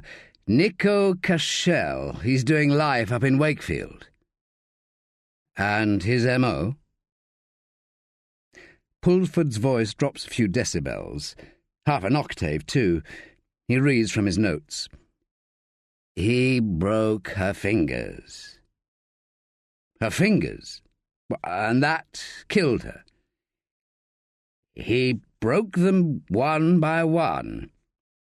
22 of the 28 phalanges were fractured. Then he broke both ulnars, both tibias." Pulford swallows hard, sounding as though he might gag. "And then the femurs." Staffe pulls the E-Type over to the side of the road, puts his hazards on and turns off the engine. "Carry on." "They reckon it was the sheer pain that killed her. It brought on a coronary. The shin bones were shattered to bits." "And was she gagged?" "Yes." "Gauze?" "Yes." "In her own home?" "Yes." "Jesus," says Staffe. "And there's more," says Pulford. "It was your mate took Cashel's statement, Jessup. But he got pulled off the case. There was a conflict because he was involved in the CPS investigation, into Cashel's daughter's allegations." The unrelenting sun beats down hard, and Staffe feels a squeeze from his past. "They're good people. Helena Montefiore and the Watkins," says Pulford, "and that poor sod Nico Cashel wasting his life up in Wakefield jail. And all because we can't do our job properly, not allowed to by the fucking CPS. They had that Stenson woman, and they dropped the charges against Montefiore. They didn't even get that far with Carl Colquhoun because the social services never press criminal proceedings. And how fucking many all around the country are there that no one gets to hear of? They'd think twice, maybe, if a couple of them had their dicks chopped off." Are you suggesting that we catch these people and impale them on splintered lengths of wood? Or break every bone in their body? Maybe we could televise it. Or a webcast. Do you know there's more than 1 million hits every day on child porn sites? Staffe can't help reconjure the awful images he saw on Guy Montefiore's computer. "How do you fancy a little road trip?" says Staffe. "To see Nico Cashel, and then on to Middlesbrough. We need to have a word with Linda Watkins." Pulford looks at the E-Type's bonnet, steam beginning to rise. "We're not going up there in this shit tip, are we?" "It's a classic," says Staffe. In the distance, through the traffic, the horizon warps above the shimmering tarmac. "It's a fucked classic," says Pulford, and they laugh. But Staffe feels the clock counting down. In less than a week he will be pulled off the Montefiore case. He calls the AA, chastising himself for not using the Peugeot, and Pulford phones in to Ledengate. The AA tells Staffe there'll be 1 hour and 20 minutes, and he bites his lip. Sees Pulford is agitated, angry and excited at the same time as he clicks his phone off. "The Met have been on. A young girl, Tanya Ford, has just gone into Fulham, Nick, filed a complaint that she was sexually assaulted by a middle-aged man. A well-spoken, middle-aged man. It happened last night, and less than a mile from Montefiore's house." "Is somebody interviewing the girl?" "Josie says she'll call you when it's set up. The parents aren't keen." They wait in silence, and Staffe thinks about Jessup, driven halfway to madness by the job. It's time to make a call on the past.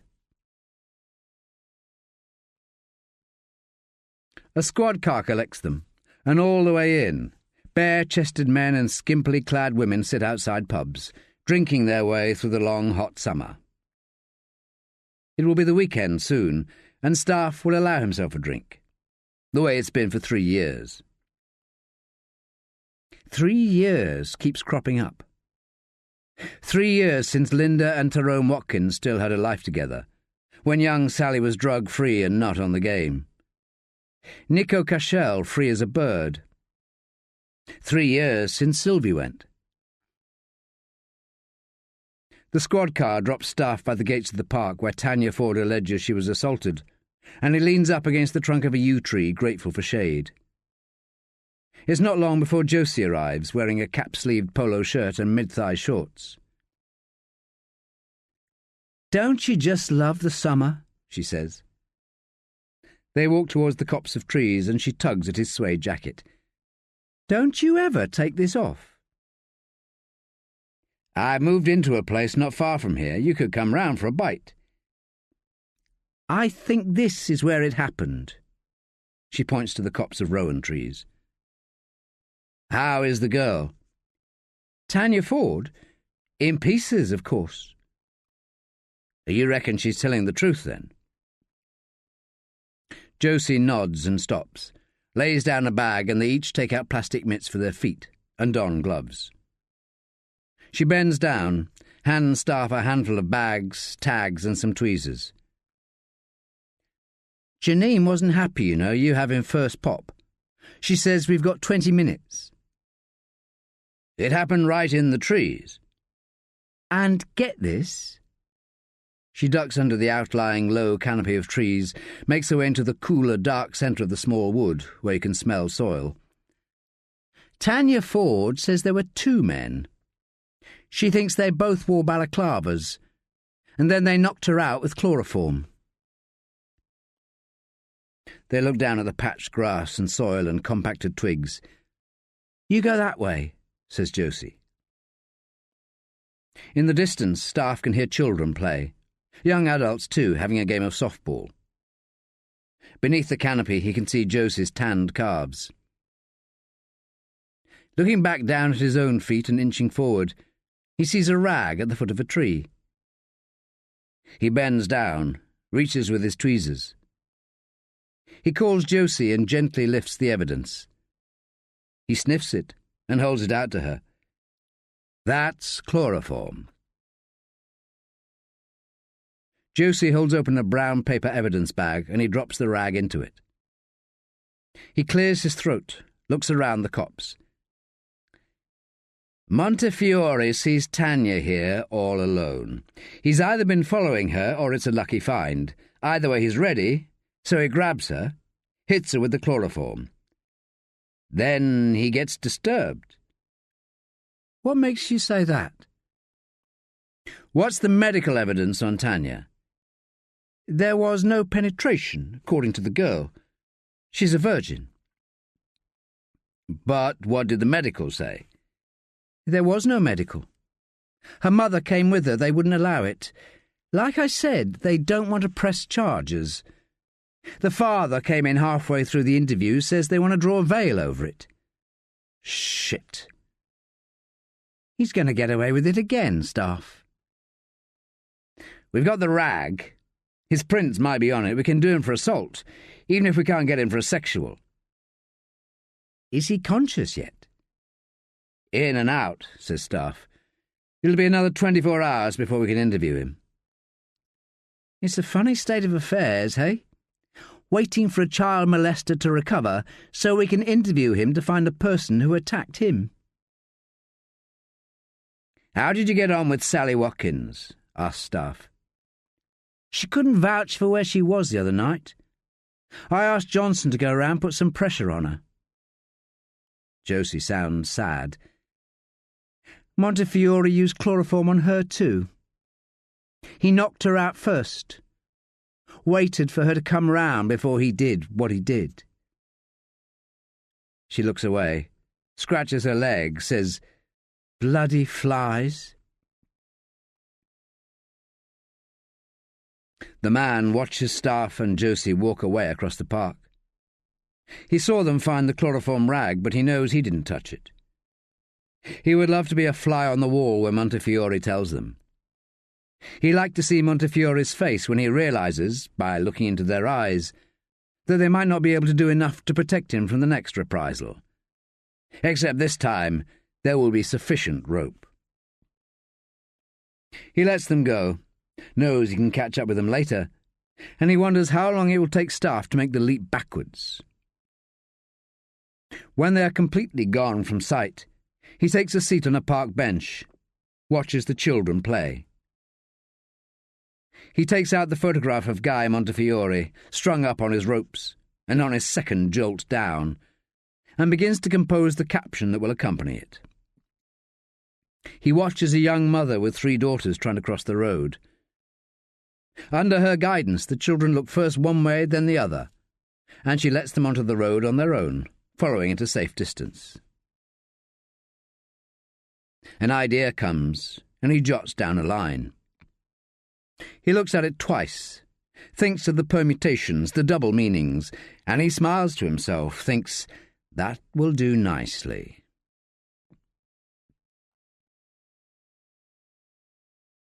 Staffe is crying. "Just how many houses have you got, Staffe?" says Josie. It's something he always does when he peels onions. "This isn't a house, I've only got this floor."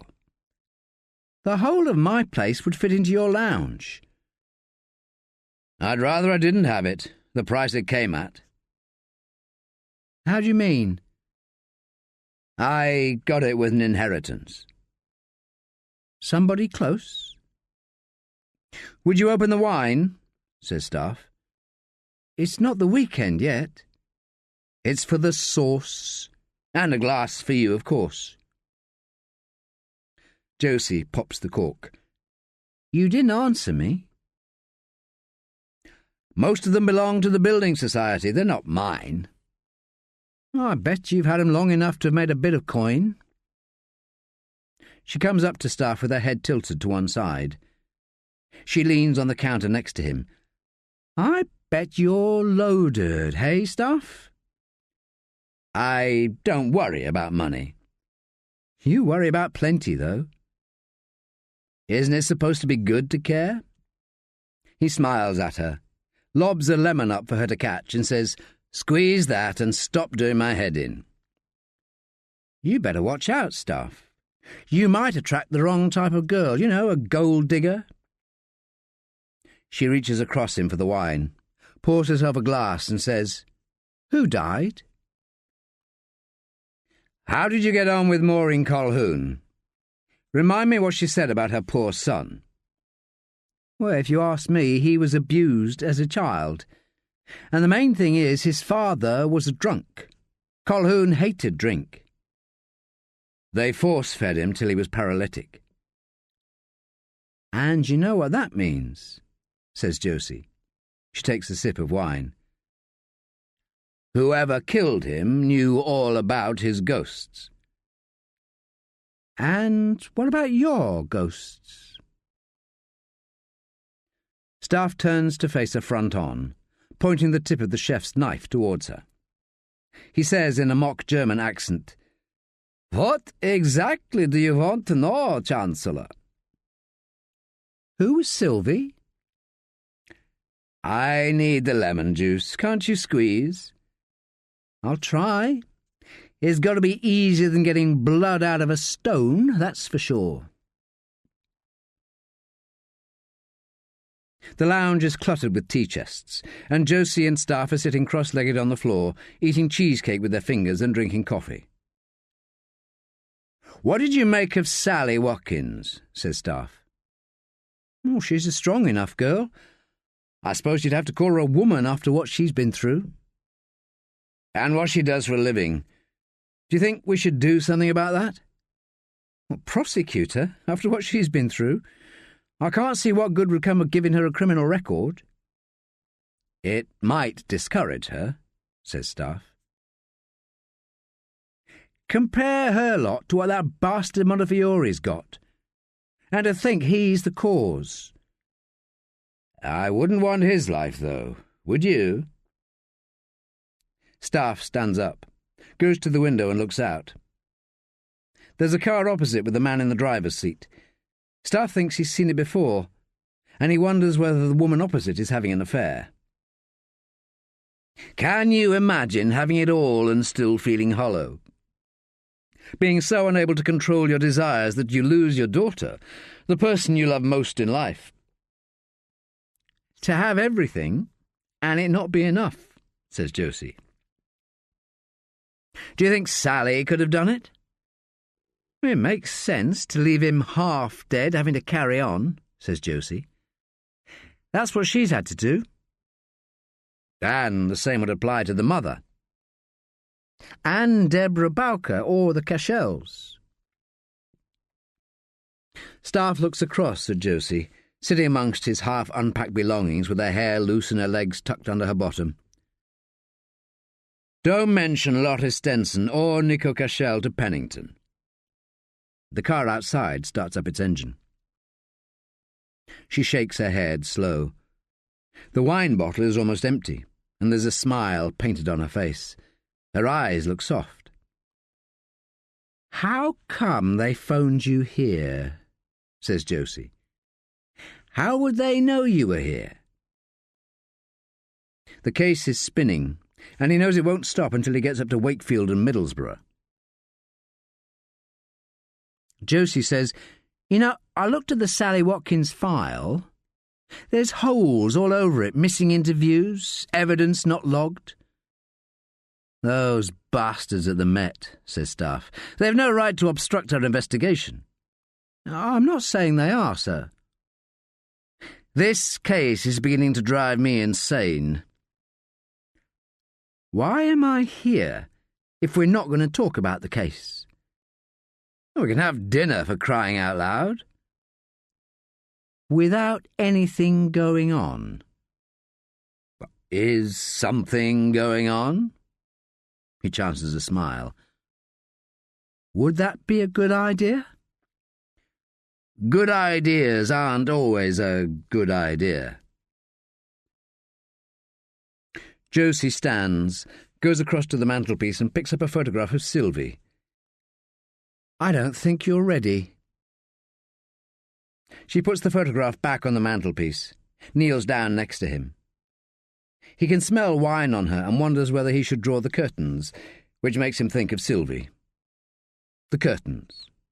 The goldfish bowl. The car opposite.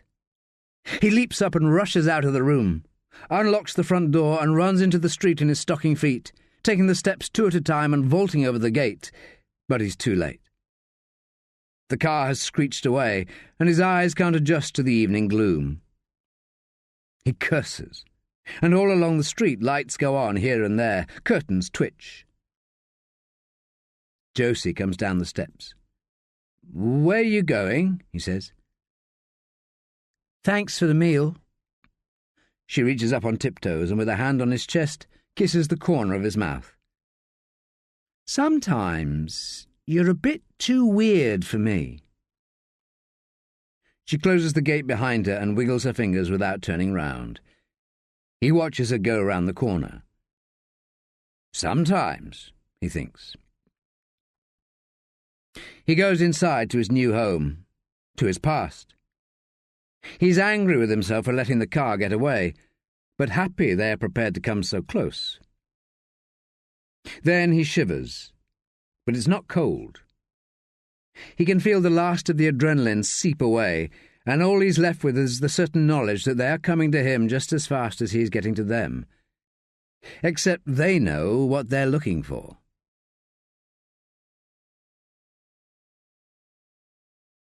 Thursday morning.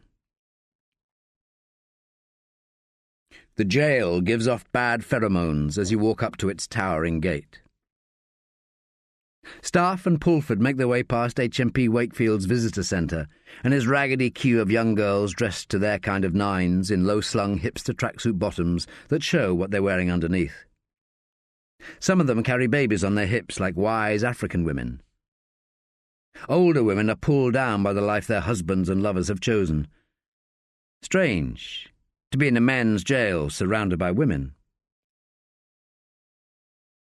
An old school officer shows them to the room for private visits. He says nothing, and Staffe is reminded that he does only half the job. Once the police track a criminal down, it's over to the business of incarceration, rehabilitation. Every man in this jail will one day be released, to perhaps live next door to us or our mothers or our sisters. Staffe ponders what kind of beast we want to be moulded by these beefed-up, pale-faced prison officers, these textbook psychologists. The room reeks of stale cigarettes and ingrained sweat. There is one window way above head height and slightly open.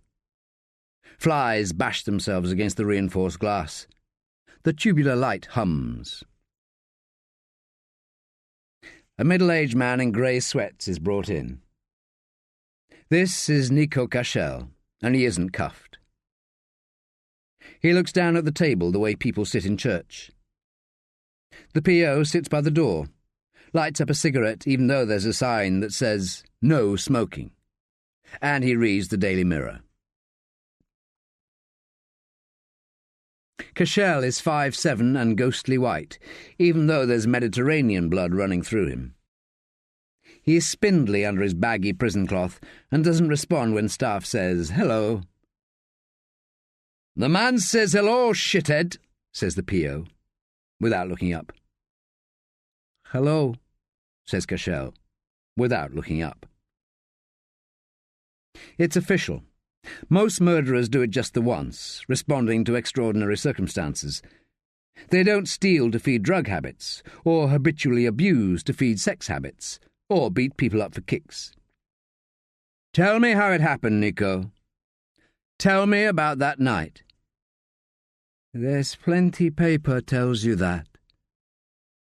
"How did you get into her flat?" He shrugs.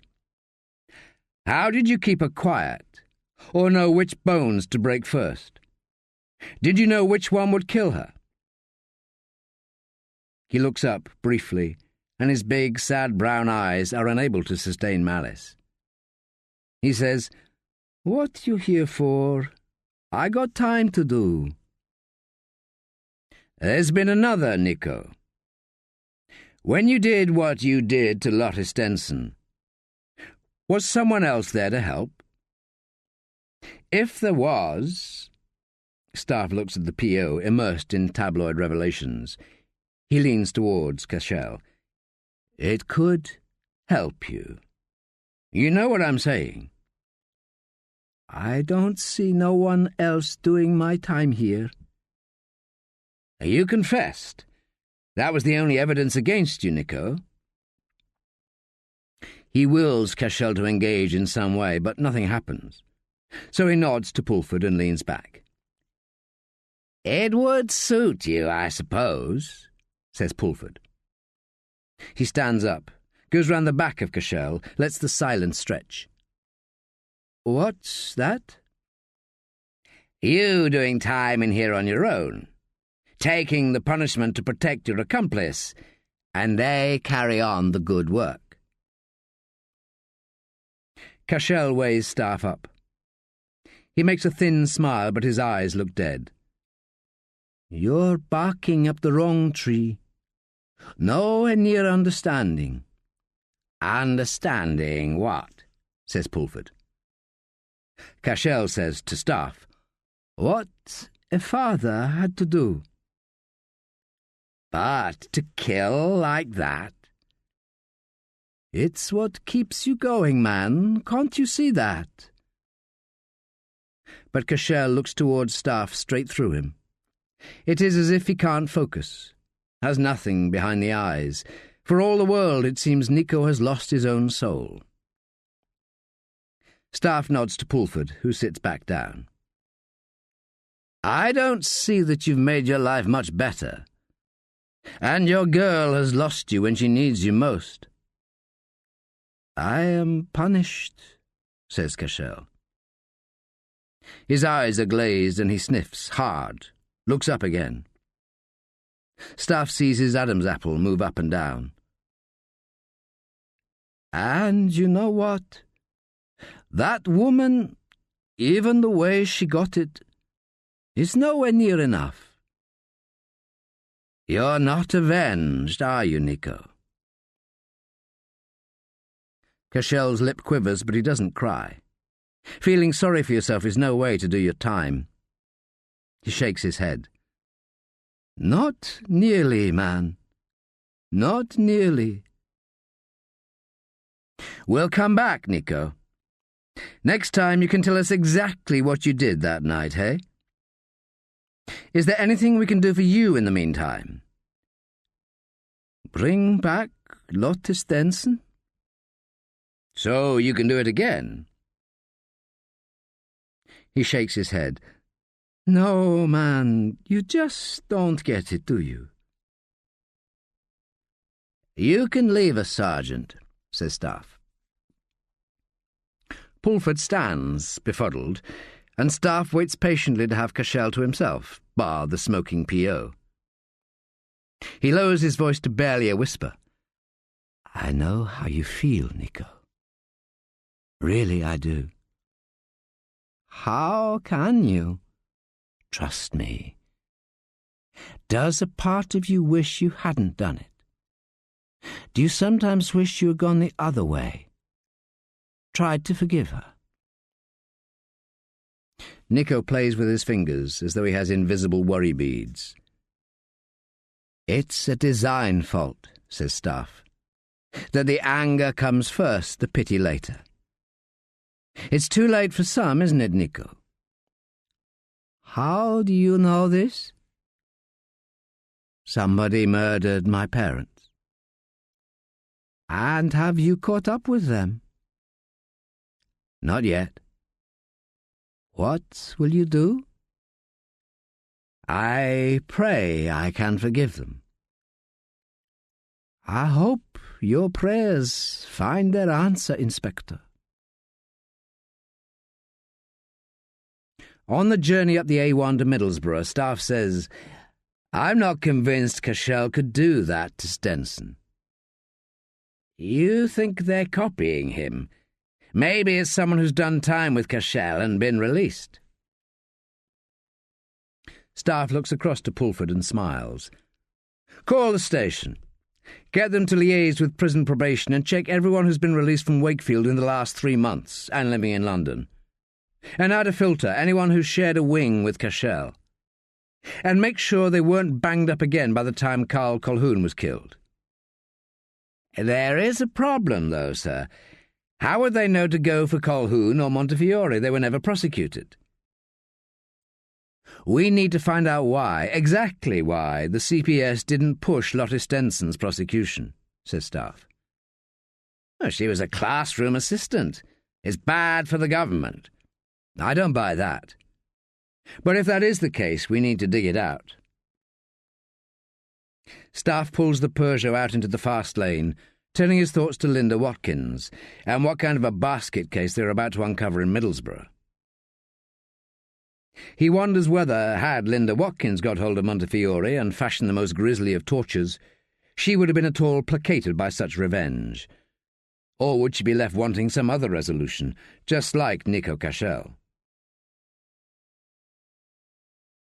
Staffe's phone rings, shows Pennington. You sitting down, Staffe? You could say that. We've received another photograph, says Pennington. Montefiore, just as he's going down onto the wood. Jesus. And the message? Is there a message? It says, road safety, is that all you're good for? Look left, look right, look ahead, look back. I want you here as soon as, Staffe. Sooner. Sir? Sir? I think my battery... Can you hear? And Staffe hangs up. Always hang up when you're speaking, someone once told him. It might even have been Pennington.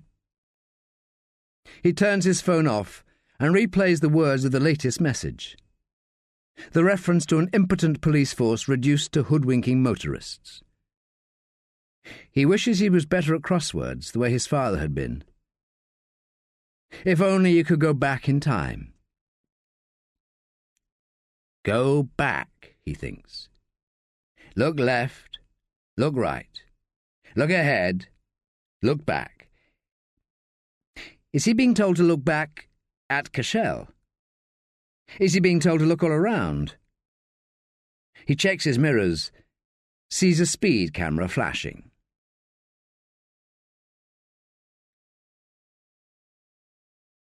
Linda Watkins has unblemished alabaster skin and a thick tousle of shiny dark hair, expensively cut. She is tall and slim, elegant in a dark grey woolen trouser suit with a short tailored jacket and hipster trousers. You'd never guess that she had a daughter on the game, or had settled for a man who watches cable TV all day on the Villiers estate. She speaks in measured, calm tones. If truth be known, I am surprised it has taken you this long to check up on me. Not that I have done anything illegal, of course.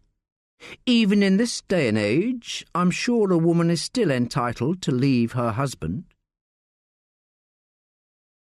Staffe picks up on her finely crafted sentences. And your daughter, he says. You have probably come with your own conclusions as to what sort of person that makes me. I'll put the kettle on, shall I? She stands to one side and shows Staffe and Pulford into the front sitting-room of her Edwardian semi. It has stripped floors and waxed doors with porcelain handles and finger plates. The walls are cream, and there is a display of dried flowers in the fireplace. Staffe can't see a stereo, but he can hear a jazz ballad being sung somewhere. Peggy Lee, he thinks. Black coffee.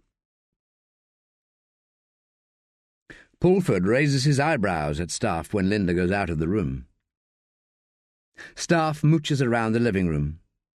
Watercolours hang. Mediterranean harbours, Swiss villages and English dales, but no photographs. Not a sign of Sally Watkins. Linda comes back in, saying, Am I what you expected? She sets down a tray, hands coffee across. Preconceptions are difficult to resist, says Staffe. It's good for us to have it reaffirmed once in a while that everything is not what it seems.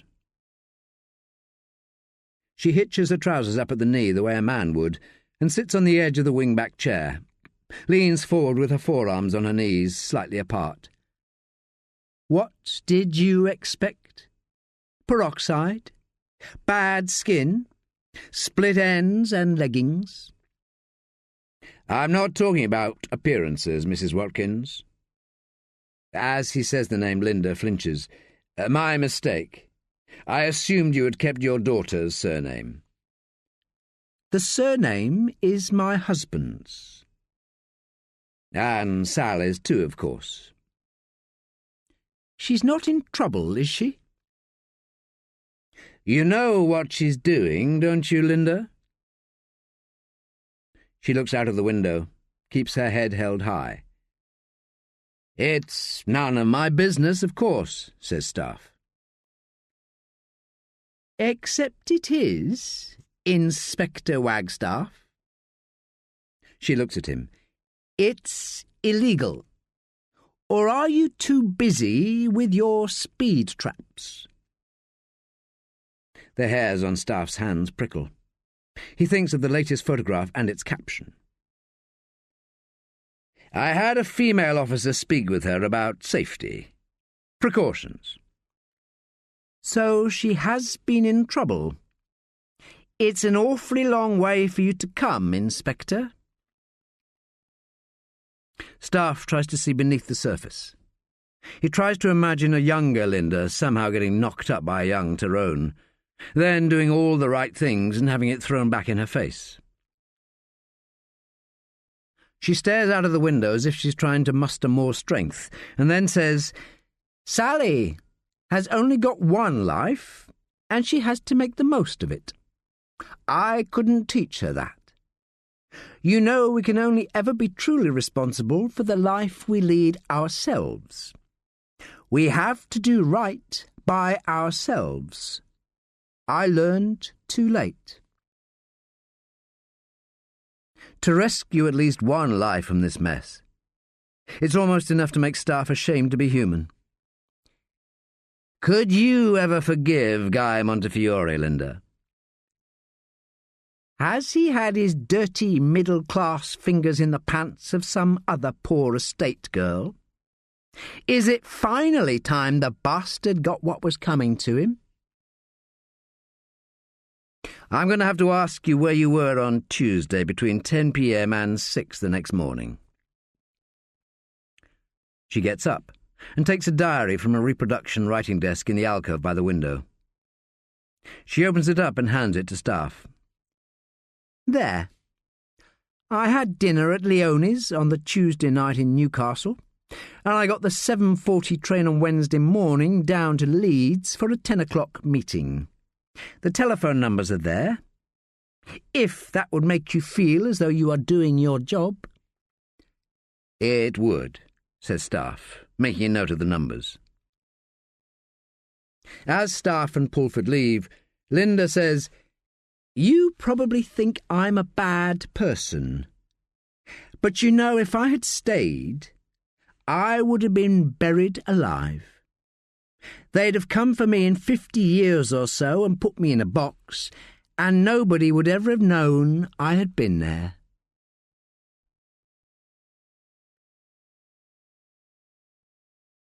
Josie gasps as she takes the photograph from Janine.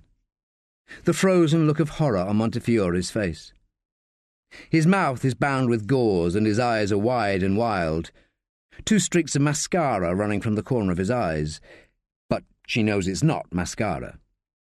His silent screams so loud the pain transformed itself into bursting vessels of blood. They say that pain is simply fear leaving the body. In Montefiore's case, it is leaving through the most unlikely conduit. The caption at the bottom of the top photograph says, Road safety. Is that all you're good for? Look left, look right, look ahead, look back. Janine's notes are attached to the photograph, as are blown-up sections of parts of the image. The image is digital, probably captured from a video stream. Janine rests her bottom on the edge of Josie's desk, plays with her hair. She looks Josie up and down, says, "The pixelation is inferior to a silver image, and it would have been impossible to capture the moment." "The moment it went into him, you mean," says Josie. She studies Janine, narrows her eyes and makes a thin smile. "The word wasn't chamfered. It intruded between 55 and 60 millimetres. I've extrapolated from a CAD model of the room and the measurements from the wood to the walls and ceiling that he was still falling. There's no blurring." "It's a funny angle," says Josie. "The camera was pointing upwards, probably propped up on a chair or coffee table. So it could have been done by a single person. There was no alien DNA or prints at the scene. Just like Colquhoun." "You're with Staffe, then?" says Janine. Josie's mouth falls open. What?" "His theory, I mean. The quality of the print is identical to the photograph we received with Carl Colquhoun. It is printed on identical paper." "Looks like he's right, then." "He doesn't always get it right," says Janine. "I heard you and him used to see each other." "I wouldn't have called it that. And the club isn't that select."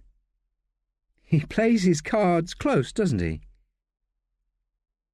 Janine stands up, brushes a piece of cotton from the thigh of her skirt.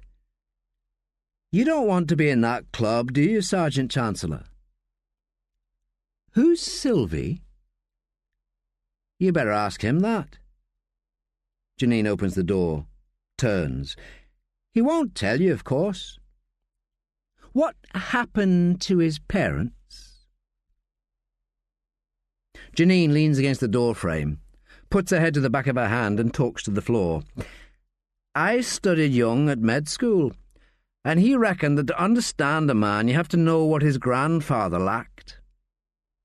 Staffe's parents died before he was a man. He doesn't really know what made him." She looks up. "But what do I know?" "Did he hurt you?" "He only hurts himself. At least that's his aim." The phone rings. "You'd better take that before I say something I might regret," says Janine, closing the door. "Chancellor, do you know where the hell D.I. Wagstaff is?" says Pennington. No, sir. Can I help?" "You can tell him he's got his way.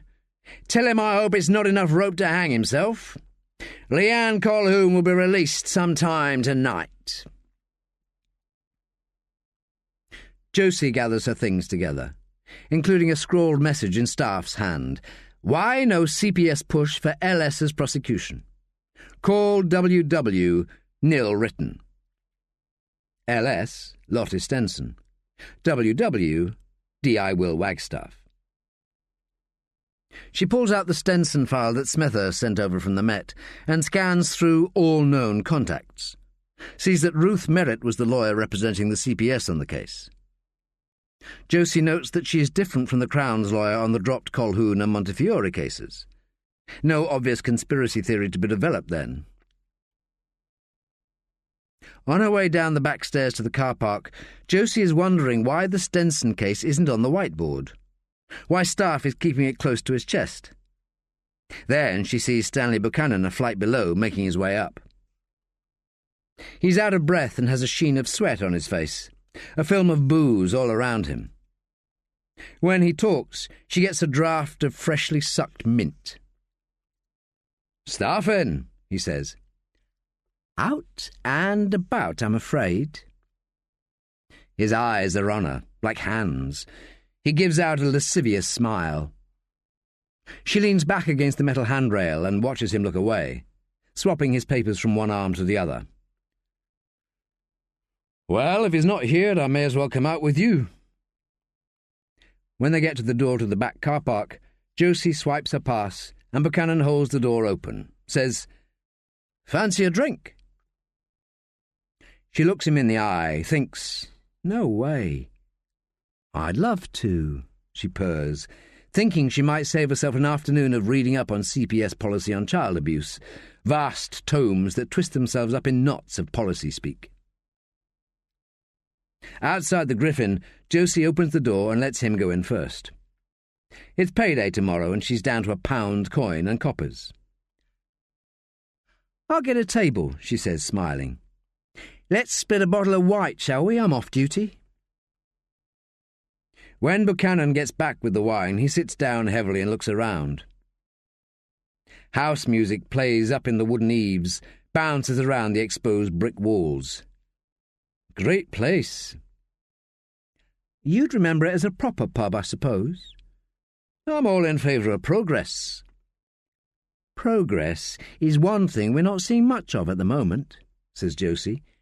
There's so many departments pulling in different directions. Hey, I'm only doing my job, same as you. Buchanan takes an unhealthy slug of his wine, tries a stoic, what can I do, smile. It's an adversarial system. That's the way the truth gets squeezed out. I'm not getting at you, Stan. It's the CPS I can't get my head around. We share the same enemy, then, he says. They seem to drop the most unlikely cases. Stan Buchanan leans back, cups his glass on the ledge of his gut. They're only flesh and blood, same as coppers. Success rates are important, I guess. Aha! You've nailed it, girl, you've nailed it. He takes a slug and recharges both glasses. You might call it economy of effort. And it could depend on which particular person there is at the CPS. It's only human beings at the end of the day. Josie softens her smile, sips from her wine without taking her eyes off him. I've come across a woman, Ruth Merritt. What's she like? Ruthie, straight as they come. He laughs to himself. Too straight for her own good. I always fancied my chances with Ruthie, but I haven't seen her for ages. I assume she's gone off somewhere quieter, maybe having babies. Josie wants Ruth Merritt to be a cold-hearted career woman, playing the percentages and building a glittering career, but this doesn't fit. Surely she would have pressed the Cashel case. What else might stop someone like Merritt from pushing for a prosecution? The disclosing officer is the key to the evidence. If the officer doesn't fancy their chances of a successful prosecution, they may stymie the whole thing. Workloads and targets, my girl. She gathers up her handbag, drains her glass. You're not going. I'm going out for dinner, lies Josie. Shall we split this? Stan shakes his head and holds up a hand as Josie pretends to search in her bag. Some lucky fella. No, it's a girlfriend, actually. Josie winks at Buchanan as she stands up, watches him twitch, go red in his fat face. On the street she looks through the large plate-glass window and sees Buchanan blowing his cheeks. He gestures at the barmaid for another bottle. Thursday evening. Staffe boots the Peugeot down the A1. It is pale dusk, and as he sees signs for Cambridge, he is tempted to stop for an overnight. An aperitif in a backwater hotel, a stroll along the backs, spires, young lovers and a leisurely dinner. Pulford is asleep, and Staffe drives on, beyond tired now. He has pictures to hang back at Queen's Terrace, and records to unpack. He should call Pepe Munoz if he gets home before 10. He will phone the Thai Garden for a takeaway, and he may also make another call. Sylvie. Pulford grunts, and Staffe turns the CD player up a notch. The loud swell of Charles Mingus retells Duke Ellington, and Staffe feels it, guns the Peugeot way, way over the limit down the bottom stretch of the A1, switch-backing across the North Circular, barrelling into London against the law. Deliberately, Staffe brakes hard, jolting the car to a halt in the neon glow of Golders Green's tube station front. "Thanks for the conversation, Sergeant. You're fantastic company, you know." Pulford blinks, bleary-eyed, as Staffe leans across, pushes the passenger door open and points up at the station lights. What? Where's—" "You've had your beauty sleep. I want that list of everyone released from Wakefield and living in London. Don't go advertising it to Pennington just yet. And I want a list of all unprosecuted molestations in the last 3 years. Anything the CPS has dropped." "Why is that?" says Pulford, rubbing his eyes, stretching. "Because if there's going to be a next victim, there's every chance an aborted CPS prosecution will be in their descriptor." Pulford puts up a sleepy thumb and makes a forced smile, slams the door shut, and Staffe pulls out into traffic. A red Merc stops short in front of him, and Staffe block changes, undertakes, sees the driver holding a mobile phone, happy as Larry, but he lets it go. He sees the road 3-4 moves ahead, and within 15 minutes is pulling up outside his flat. On the street, he looks up at the night sky, starless and orange-blue. There will be another. There will be. But why put me in the picture? He says it out loud. Why call me? Why watch me? Staffe needs to slow down. He breathes long and deep, leaning back against the car, crossing his arms over his chest, closing his eyes, saying under his breath, "Pacify yourself. Pacify yourself." Crossing the road, he is stopped in his tracks. The E-Type is parked up a few doors down. It has a parking ticket, and when he gets inside, he opens an envelope with the bill from the garage and the keys. He makes a rooibos tea, whips up some eggs for an omelette, and puts some porcini mushrooms on the soak with the final slug of white wine that Josie left last night. He picks up his messages and hears an echo of the way his name sounds in her mouth, telling him Leanne Colquhoun is about to be released on bail. He calls her straight away. "Is she out yet?" "Sometime soon," says Josie. "Do you want a tail on her?" "Get Pulford to wait outside the lime kiln. Tell him to keep close tabs on her. He's had plenty of sleep." "I checked up on the CPS, and it was a Ruth Merritt that dealt with Stenson." "Merritt. I know that name, I'm sure I do." He runs a hand through his hair, closes his eyes. "Sir?" "Good night, Josie." He hangs up, trying to dredge a story to go with the name. Ruth Merritt. He presses messages again, wanting there to be more, but he gets only silence after the long beep. Without thinking, he taps out Sylvie's number. She answers, and his heart misses a beat. "Hello?" "Hello? Who is that?" she says. He hangs up and turns his phone off, goes back into the kitchen and puts cling film over the soaking mushrooms. His appetite is gone, and he pours the egg mixture into the sink, runs a modicum of hot water. In the lounge, he leafs through his Munoz file and begins to read about the Expateria brothers. Goes back through the clippings of their father's pièce de résistance, the Bilbao bombing of 1986. Old man Expateria was hardcore ETA, raised by poverty-stricken grandparents in Franco's Spain. When the old general died, he soon became a part of the inner sanctum of the rebel Basques, hell-bent on independence.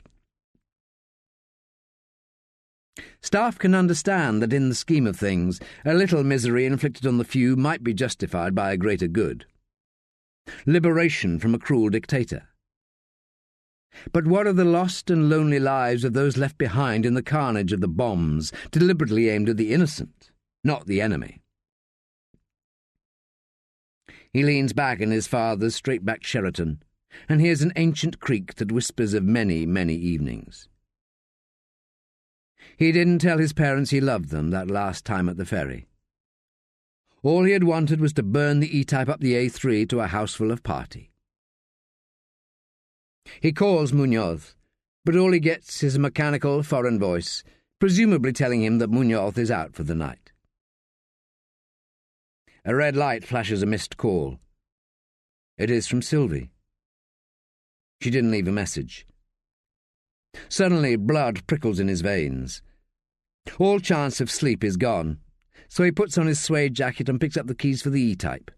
Takes a night drive. He remembers the day his father turned up with the E-type and his mother went up the wall. But young Will also saw the truth beyond his mother's words, saw the smile that lurked. How much she loved his father. Even then, when he was 15, and not wanting to have anything to do with them, he saw the kind of man his father was, and feared he would never come up to scratch. He made himself come up to scratch, though, and once asked Jessup what he thought of him.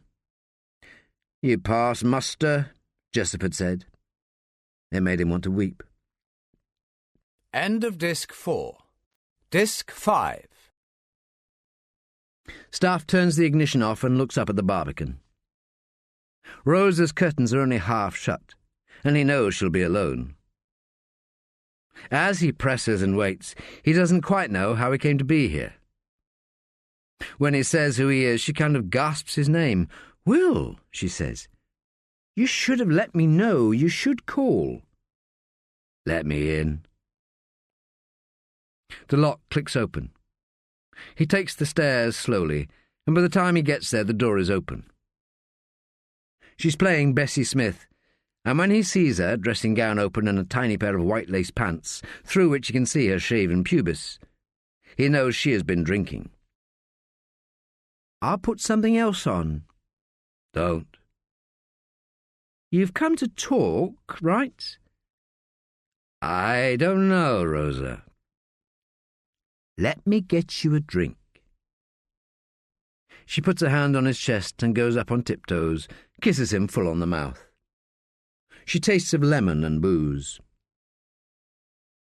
He takes off his coat and walks into the bedroom, sits on the edge of the bed and removes his shoes, socks.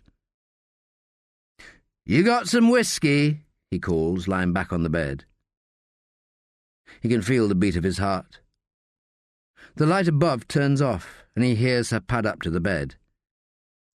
"What are you saying, Will?" He looks up at her, kneeling on the bed, smiling down at him. "You decide."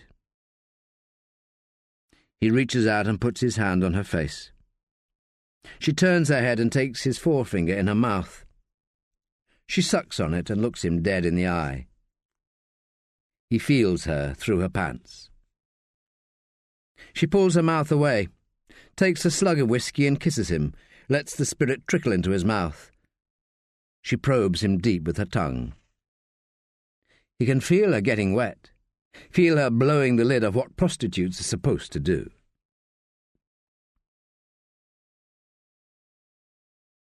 "Don't leave it so long next time," says Rosa. She steps into a pair of jeans and breathes in as she buttons up. "I'll be fatter and older, and then you'll just want to talk." "What do we talk about, Rosa?" "Can't you remember?" "I ever tell you about my father?" "Not a word." "Maybe next time." "Or your girlfriend."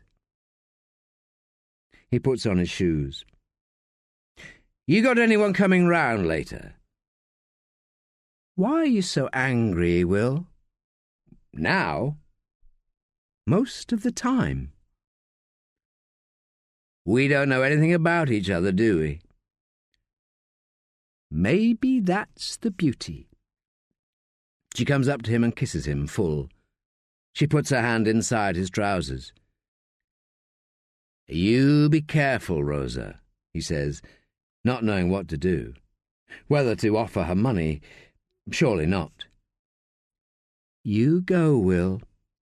And don't be a stranger."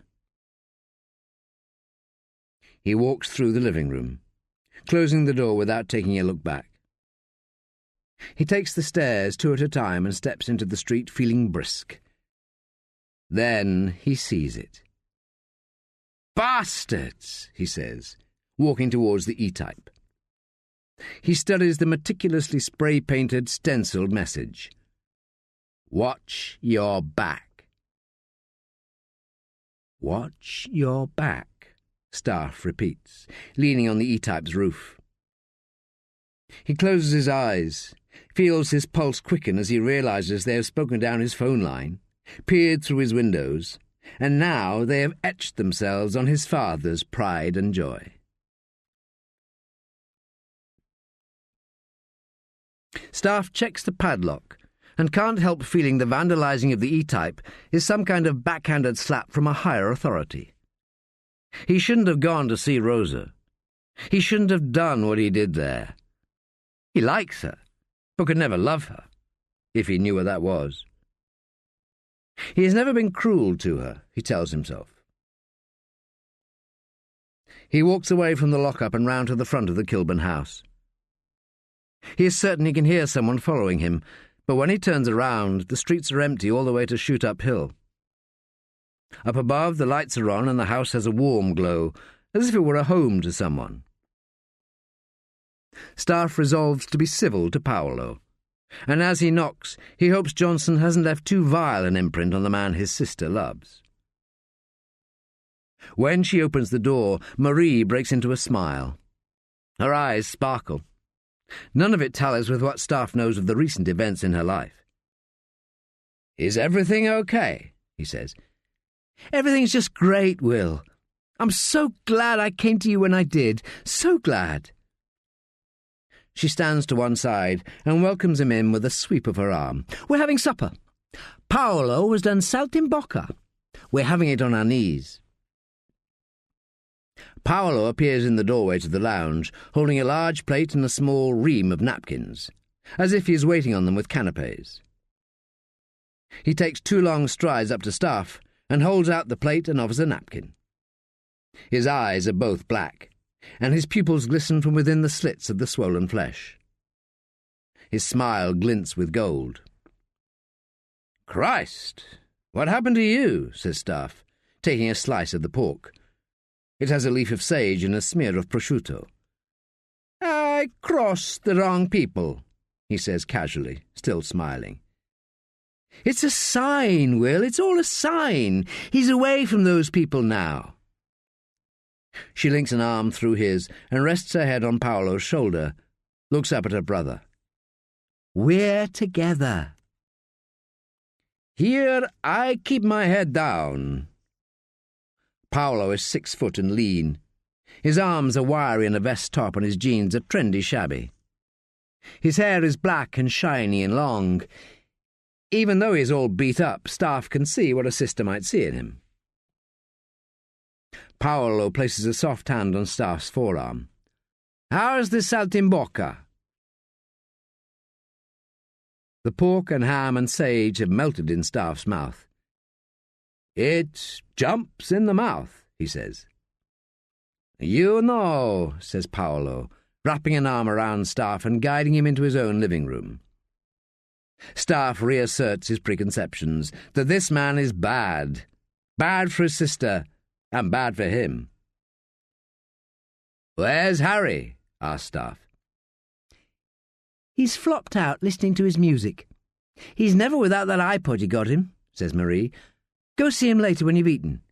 You can put him to bed, but don't wake him." They sit and chat, and Staffe lets his mind wander to the vandalising of the E-type. He looks at Paolo and tries to work out if he knows who did for him. He pictures Paolo being kind to Marie, and tries to imagine her driving him berserk, giving him little choice than to take a hold, shake her out of it. He feels his blood heat up and he stands, shakes his arms down. As he does, he thinks he hears something outside, but the curtains are drawn. "Stay, Will. You and Paolo need to get to know each other." "I won't be long." "She told me all about you, Will," says Paolo. The man who has it all, her big brother. I haven't got it all, far from it. I'm sorry about what happened, says Paolo. Sorry? Go see Harry. See your nephew. When he goes upstairs, Staffe looks out of the landing window. 2 streetlights are out, and the double glazing is too good to let any sound in. He's sure somebody is out there, but there's no evidence. Harry has fallen asleep in the space that was intended to be Staffe's music room. The alcoves either side of the arts and crafts fireplace are shelved at 13-inch intervals to accommodate his vinyl. Sylvie picked out the fireplace a couple of years ago on a weekend that re-established them as friends. That soon faltered. But the room is a success, and as if to prove its purpose, young Harry has music piping through his apple-white buds as he sleeps. Staffe wonders what his mother's grandson is listening to, but daren't disturb the flow. He gets gooseflesh when he thinks what his dead parents would have given to hold their grandson. Harry is lighter than Staffe expects, like marshmallow. Staffe smells the clammy crook of his neck. He hopes he will be big when he grows up, not take any shit. But he questions this and revises his wish. He says a quick prayer that Harry is everything his mother's mother would want him to be. As they stand in the half-light, tears run down Staffe's stubble jaw and fall on his nephew's hair. He has no clue what his mother would wish for her grandson. He doesn't dare think how wide of that mark his own life has been. He carries Harry out of the room and sits on the stairs. He rocks gently back and forth and whispers the story. He makes it up as he goes along, and in the end young Harry saves a princess who didn't ever know who Harry was. She lived happily ever after. What the fuck? Staffe jolts from his repose. It is a woman's voice. I'll kill the fucker! I'll kill the fucker! Shouts Paolo, running to the front door. He's holding a baseball bat, flicking it expertly from the wrist. Harry's eyelids flicker, and Staffe holds him closer.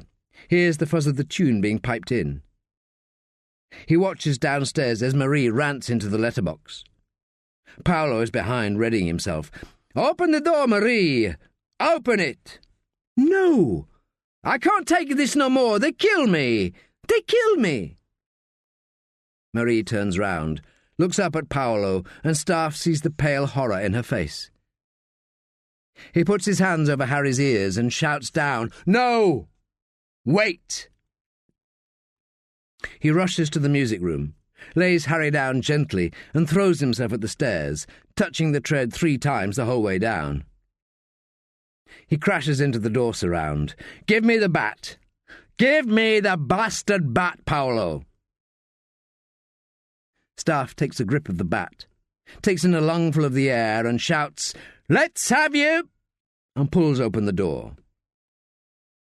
He swings the bat as he launches himself out of the door, and he trips, commando rolls down the steps and into the front garden. He waits for the punches, and worse, but nothing comes. As he blinks up towards the house, he can't believe his eyes. There, sitting cross-legged and weeping, is the only ginger-haired Indian he knows. "Sohan," says Staffe. "Sohan Kelly. What the hell are you doing here?" "They are going to kill me, Mr. Staffe, and your promises aren't helping. No way your promise is good for what you say." "What made you come here?" "They are going to kill me, they said so." "Where are they?" "You know I can't change what I say. You have to tell your Pennington." "You tell him." Sohan Kelly looks up at Staffe, rocking to and fro and shaking his head. "I can't go back to him, not him. I can't." And it is clear to Staffe that Kelly is more afraid of Pennington than the E-gang. It is also clear that Kelly won't tell him why this is, or what hold Pennington has over him. It is enough, in the warm balm of the hot summer night, to make Staffe's blood turn cold. He looks back at the house, and beyond the distraught Sohan Kelly, Paolo wraps his arms around Marie. She is weeping tears of joy. Behind them, young Harry, earphones in, comes downstairs slowly, singing a syncopated "My Heart Belongs to Daddy," which makes Staffe think the child's mother might be doing something right. Friday morning. Pulford has been sitting in his unmarked car at the entrance to the Limekiln estate since 6 a.m. From here, he can see up to the 5th floor, where Leanne Colquhoun will soon be reunited with her 2 children. He clocks everyone going into the estate, watches for them appearing on the 5th floor deck. A bashed-up Mondeo parks opposite, and a horribly familiar face appears. Nick Absalom is one of Fleet Street's worst, climbing over bodies to get to the top at the news. Leanne Colquhoun has been free for 12 hours, and the vultures are already descending. Pulford is torn. If he gets out and tells Absalom to scratch his poisonous pen across some other poor soul's life, his cover will be blown. If he stays put, Absalom will sink his teeth into Leanne and spread her story all across the front pages. He waits until Absalom appears on the 5th deck and calls Staffe. "That slimy bastard," says Staffe when Pulford calls him. "Jesus, this is all we need." "What can we do?" "Oh, Pennington will go berserk. I'll have to ask him to have a word with the editor at the news. He didn't want her released in the first place." Staffe thinks of that other conversation he has to have with Pennington about Sohan Kelly. "What can Leanne tell Absalom that's not already out there?" "We questioned her about Montefiore. The press would have a field day putting the 2 cases together." "Hang on," says Pulford. A shiny purple Clio pulls up, and Carly Kellerman gets out. She has a document case under her arm. "What is it?" says Staffe. Carly Kellerman ushers 2 children out of the back of the car.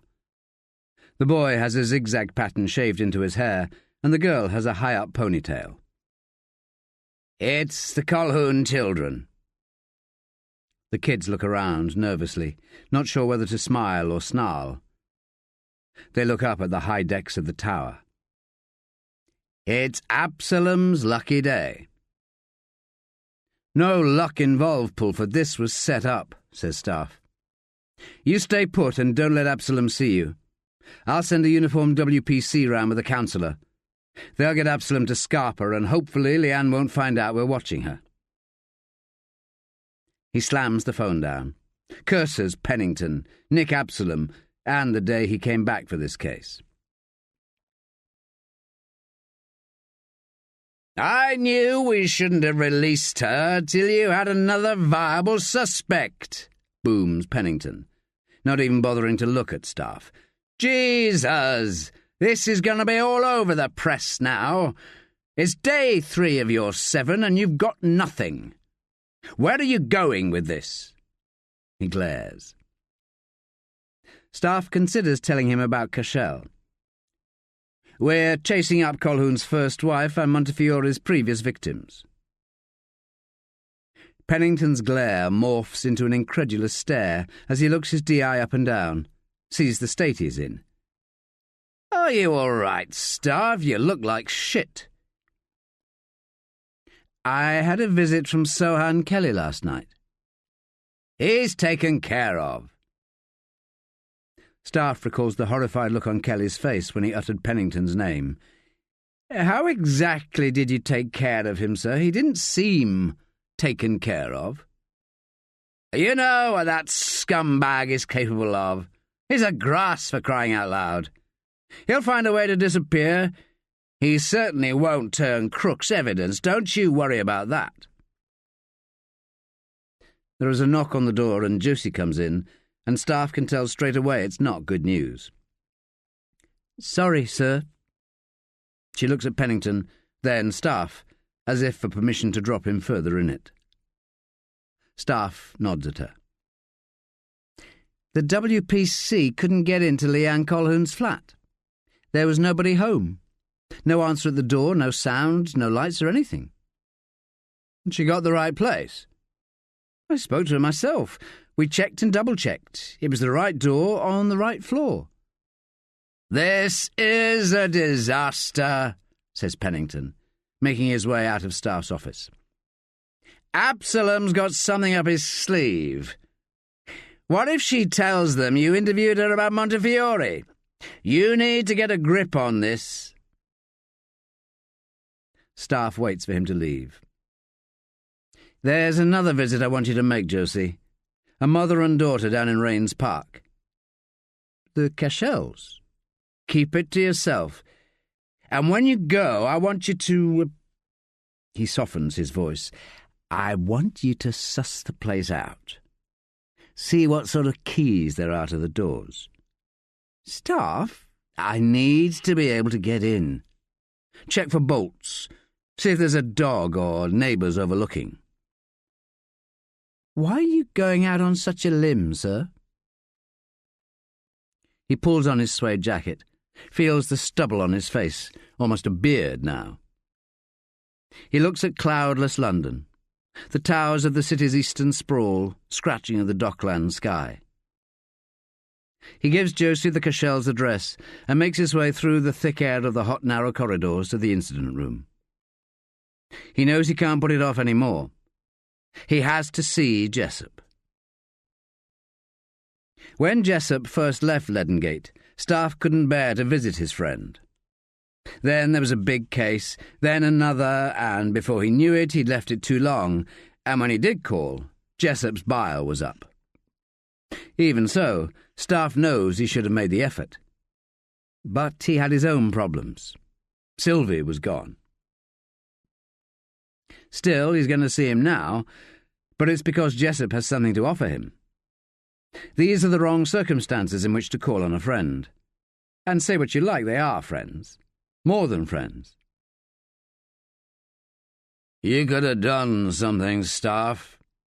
Nobody said anything, they just stood aside and let me go," Jessup had said, carrying a small box with his personal effects down the back stairs to the car park. A voice says, "You look like you've seen a ghost." Staffe twitches, looks across and sees Jumbo. "Shit, Jum, I didn't see you there." "What's troubling you, Will?"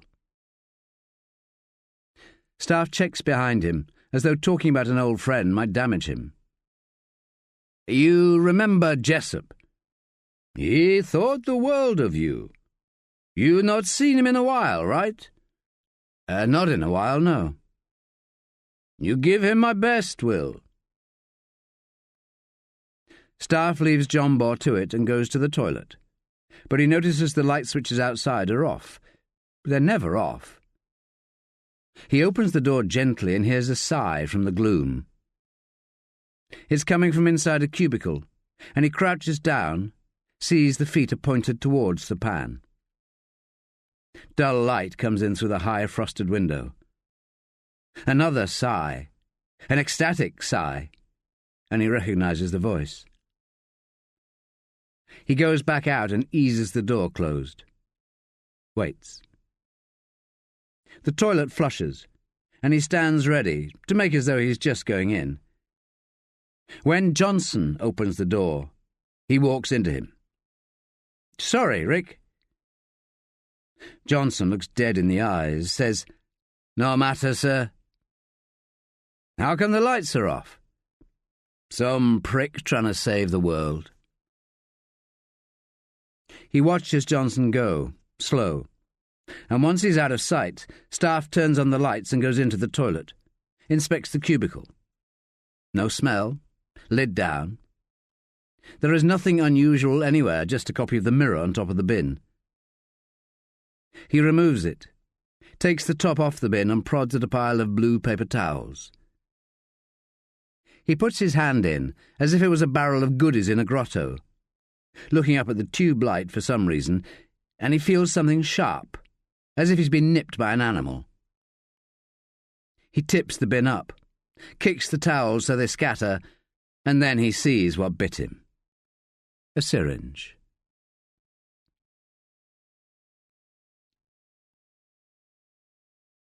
Josie follows Greta Cashel into the small kitchen at the back of the house, says yes, she'd love a cup of tea. Greta puts the kettle on and continues to make small talk about the summer. "Is your daughter in?" says Josie. "Nicoletta? She goes to her grandparents for the holidays. They're down in Hastings. She likes it there." Greta stops fiddling with the mugs and the sugar bowl and gives Josie a short, stern look. "Nobody down there knows what happened. When she first comes back here, she's almost like she used to be. Then it's back to the way it was. School's the worst. It happened at school. I was late picking her up. I work, see? If I didn't work, I'd have been on time, maybe. Can you believe it? A classroom assistant. How could that happen?" "You know none of that was anything to do with you, Greta." "She goes to high school in September. She's a nervous wreck about it. I want to teach her at home, but the experts say she has to relearn to be sociable." "Sociable? She was the friendliest girl you'd ever meet. What good does that do you in this world?" "Does she visit her father?" "No. She loves him. She loves him more than me." Greta Cashel looks away when she says this, and Josie slips her hand into her pocket, feels for the mobile phone. She is ashamed of what she is about to do, but does it anyway. Before she came in, she'd put Greta's landline number into her mobile. She makes sure she's talking as she presses call. "There's often a strong bond between father and daughter. I know from—" The phone rings, and Greta Cashel flinches, lets it ring. "She won't let me hold her, you know. It was a woman, see? A woman that did it." "You'd better get that," says Josie.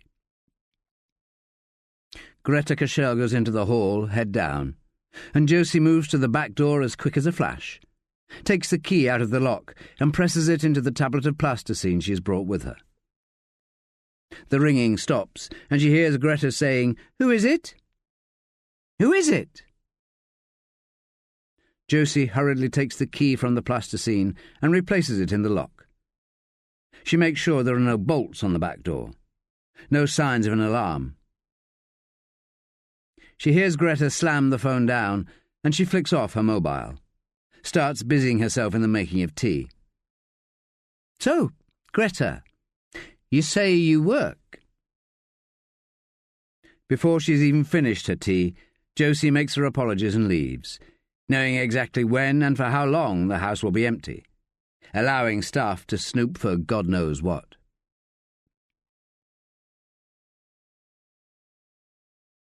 Staffe parks the Peugeot just off Kilburn High Road, his head pounding. He needs to change his clothes, and traces of last night come back at him, strangely reminding him of Sylvie, not Rosa. Why did she return his call so quickly? The fact that she is in his phone makes his pulse quicken.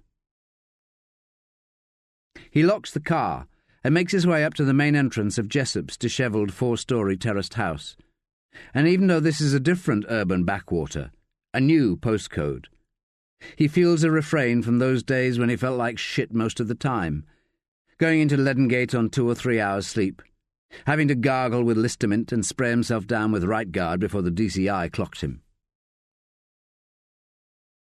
His finger hovers over the buzzer to flat 4. Funny that Jessop lives so close to Staffe's Kilburn house. Funny they never see each other around. But maybe Jessop has seen him, has chosen to look the other way. What ravages might retirement have wrought on Jessop? Jessop, who loved the force more than it loved him. He wonders whether Dolores will have stuck by him. Dolores, who was younger and had a twinkle in her eye. He takes a deep breath, presses the buzzer. Perhaps he will be out. "Who's that?" The voice rattles in the cracked aluminium intercom grill, deep, belligerent. "It's Will, sir. Will Wagstaff." Staffe knows it's stupid to call him sir, but can't help himself. "What the hell do you want?" "Do I need a reason?" "It's been too long for there not to be a reason." There is an electronic whir, and the latch clunks open. Staffe pushes the door and hears Jessup bark an instruction through the grill, as though time has been rewound. "All the way to the top and take it slow. I need some time." Staffe laughs to himself and makes his way past a dismantled motorbike in the hallway. The place smells damp, and he guesses it's tenanted. The carpets are shiny and the walls are grubby. When he gets to the top of the final flight, Jessup is standing in the open doorway, practically filling the frame. He has aged more than 3 years. He's wearing an old cardigan and hasn't shaved for a couple of days. His hair has thinned and his eyes are dark. His trousers bag, and while he's well built in the shoulders and chest, the gut has dropped and the legs have gone spindly, like a drinker's. "You could have called." A tight smile betrays him. "It didn't seem right, so I left it. Then I called, and you bawled me out, remember?" "I always bawled you out. It never puts you off before." Jessup smiles, like a roguish uncle as he remembers older days. "And you moved?" Staffe looks around the place, trying not to turn his nose up. "Oh, you're supposed to be a detective. Did I teach you nothing?" "Well, you don't snoop on friends." "Ah, I've got friends now. Lucky me." He turns his back. Staffe follows him into what appears to be the lounge and sees that his arse has all but gone to nothing. His mother used to say, his arse has gone to gin. She never swore, but she said that when his father's worst friends came and went. A duvet has been tossed in one corner, a pile of clothes in another. A thick pall of cigarette smoke hangs even though both sash windows are pulled right open. Outside, North London's rooftops go on for miles under the cloudless sky. "You working that Colquhoun case, hey?" says Jessup. "Got nothing?" Jessup flops down into a threadbare chair, gestures for Staffe to sit on a piano stool at a junk shop desk, and lights a cigarette. He tosses the pack to Staffe. "Off the booze. You've lost that boozer's jowl. Doesn't look like it's doing you any good. Christ, I'm better off out of the fucking force if that's what things are coming to." "What do you make of the case?" Staffe tosses the cigarettes back.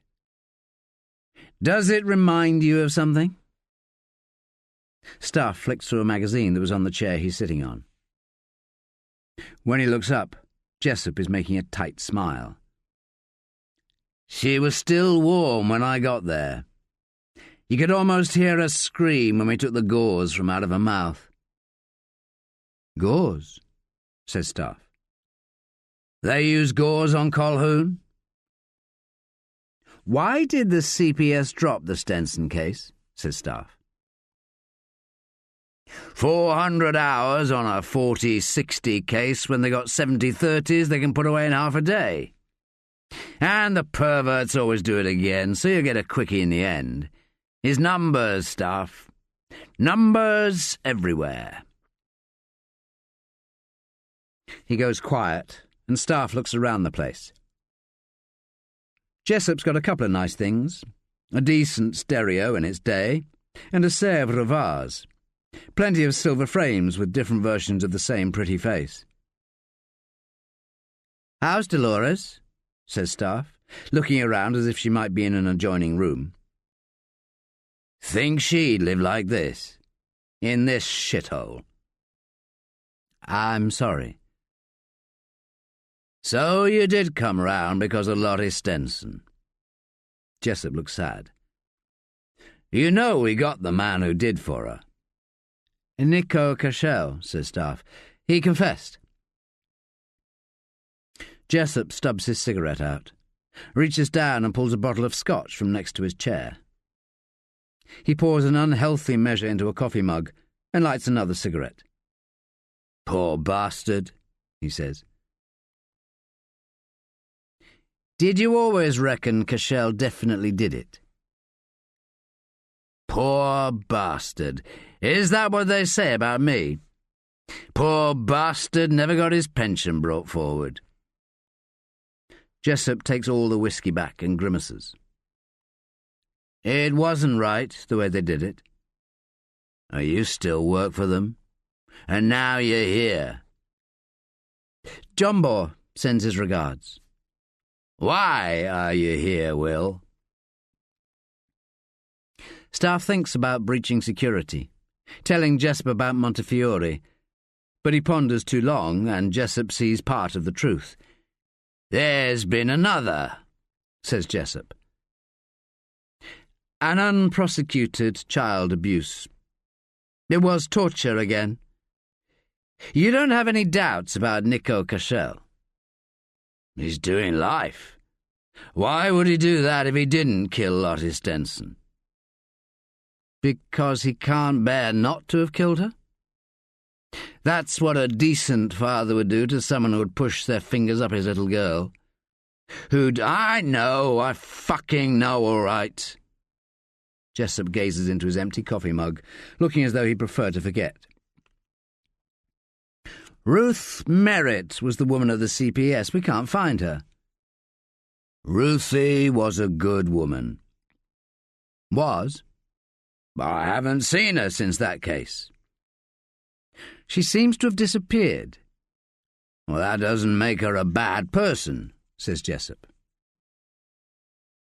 They sit in silence, and Jessup smokes another cigarette, takes another mugful of whiskey. This is nothing like what Staffe had wanted. He plays with the syringe inside his pocket. As he's reminding himself to send it off to Janine, he catches Jessup's eye. He smiles. Jessup smiles back, not so tight. "It's good to see you, Will. It really is. And I hope you get your man." "We should have been better friends to each other, Bob. Don't you think?" Staffe stands up, begins the process of leaving. "We were as good as we could have been." "Did I ever thank you for taking care of me?" "I'd never have lasted—" "No, you didn't. And don't burden me with your police career. I won't be responsible for that." He laughs, and it turns into a splutter. Staffe moves across and pats Jessup's back. He lets his hand rest between his friend's shoulders. Jessup's eyes are cloudy. "How's Sylvie?" "She left." "That's what happens, Will. I told you that all along." Making his way down the stairs, Staffe feels the low thudding bass of a gangster rap beat. Can smell something that's not cigarettes or weed being smoked. And he makes a call. He gets through to Jumbo and knows something isn't quite right when he's put straight on to Pennington. "He's recovered consciousness, Staffe." "Montefiore?" "And the first thing he says when he comes around is he's got to see you. He says you can save him. Is that right, Staffe?" "Save him? What the hell's going on?" "You look terrible," says Josie. "Are you growing a beard? I'm not sure I like it." He wants to stay here all afternoon and into the evening, but knows he can't. They're in the Steels, down the bottom end of Belsize Park. He used to come here on his own. He'd sit right here on the corner of the curving bar, watching the sun stream in, lighting up the specks of dust, watching it turn his glass a burning amber. She takes hold of the rim of his glass with her thumb and middle finger, twirls the Jamesons round. It forms legs down the sides of the glass. She leans towards him. "I didn't know you knew Montefiore." "I don't." He takes the glass and their fingers touch. He drinks it down and then finishes the water. "How did you get on with Greta Cashel?" "He says you can save him." Josie takes the plasticine out of her bag and lays it on the bar. Straight away, Staffe knows which master will get him into Greta Cashel's home. "She goes to the restaurant every night from 6 until 8. It was their restaurant until Nico went down. Her brother-in-law runs it for them now, and she helps out with the books." "I went to see Jessup." He tries to catch the barmaid's eye, but fails. The Jamesons burns his throat, and he wants more. "He used to be a top man, and now he's fucked." He looks her in the eye. "Totally fucked." The barmaid comes across, and Josie says, "Sorry, I think we're going," to the barmaid. She hands Staffe the plasticine imprint and says, "You've got what you wanted," and gets up from the bar stool. Staffe looks across to the barmaid, and she smiles. Her eyes shine, glassy. He goes to the toilets and runs the water as cold as he can get it, packs the basin's plug hole with paper towels and fills it to the rim. He takes a deep breath, then dunks his head in the cold water. He looks at himself in the cracked mirror and says aloud, "Come on, you prick." According to the nurse, Montefiore hasn't eaten since the assault, on account of the lacerations, bruising and hemorrhaging. As the nurse goes matter-of-factly through the details, Staffe looks into Montefiore's sad, dark eyes. The pain has taken its toll on his grey face, but a glimmer of fear shines through. Only in the eyes is he alive. Kept alive with the threat that all this will happen to him again, just as soon as he's fit enough to take it. Staffe sits alongside and can't imagine this man stalking, catching and violating Sally Watkins, trying to do the same to Tanya Ford. After all the years in the job, it's still sometimes impossible to equate people to the things they do. Apparently, Montefiore used a sex toy on Sally. How much disclosure does the CPS want? "Who fucked with you, Guy?" "They had a balaclava on." "How many of them were there?" "One. Only one that I saw." He gulps air after every few words. "And they said they'd come back. Finish the job." He nods again. Staffe remembers what Nico Cashel said to him about wanting Lotte Stenson back. To do it again? Like this? "They told you to get in touch with me, did they? Well, tell me, who really fucked with you, Guy? Who made you think it was all right to do those things to Sally Watkins? Was it a teacher? Was it your father? Maybe your mum, or just some bad bastard you didn't know from Adam?" Guy Montefiore looks afraid, but he won't look away. "There's hate in your voice. I don't hate anybody." He looks done in, but he musters himself, reaches out and puts a hand on the back of Staffe's neck, pulls him closer. Gasping for air between phrases, he says, "Love makes the bad things happen. not hate. Sometimes we love too much. Tell that to Sally Watkins and her father. Staffe wonders why he omits the mother, realises how high the bar has been raised in this case. To call yourself a victim. Montefiore raises his arm towards the nurse, and Staffe adjusts his tack. He takes hold of Montefiore's arm and pulls it down, says, "No matter what I think of you, you're my only witness." Montefiore raises his eyes, his mouth breaking into a half-smile. I'm on your side, whether I like it or not.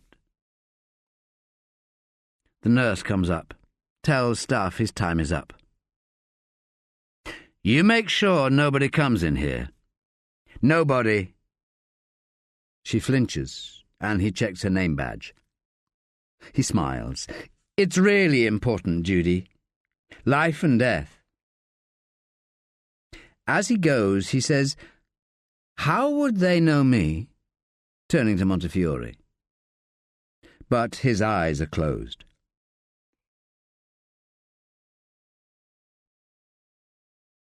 Staffe waits for Carly Kellerman outside Parsons Green Tube.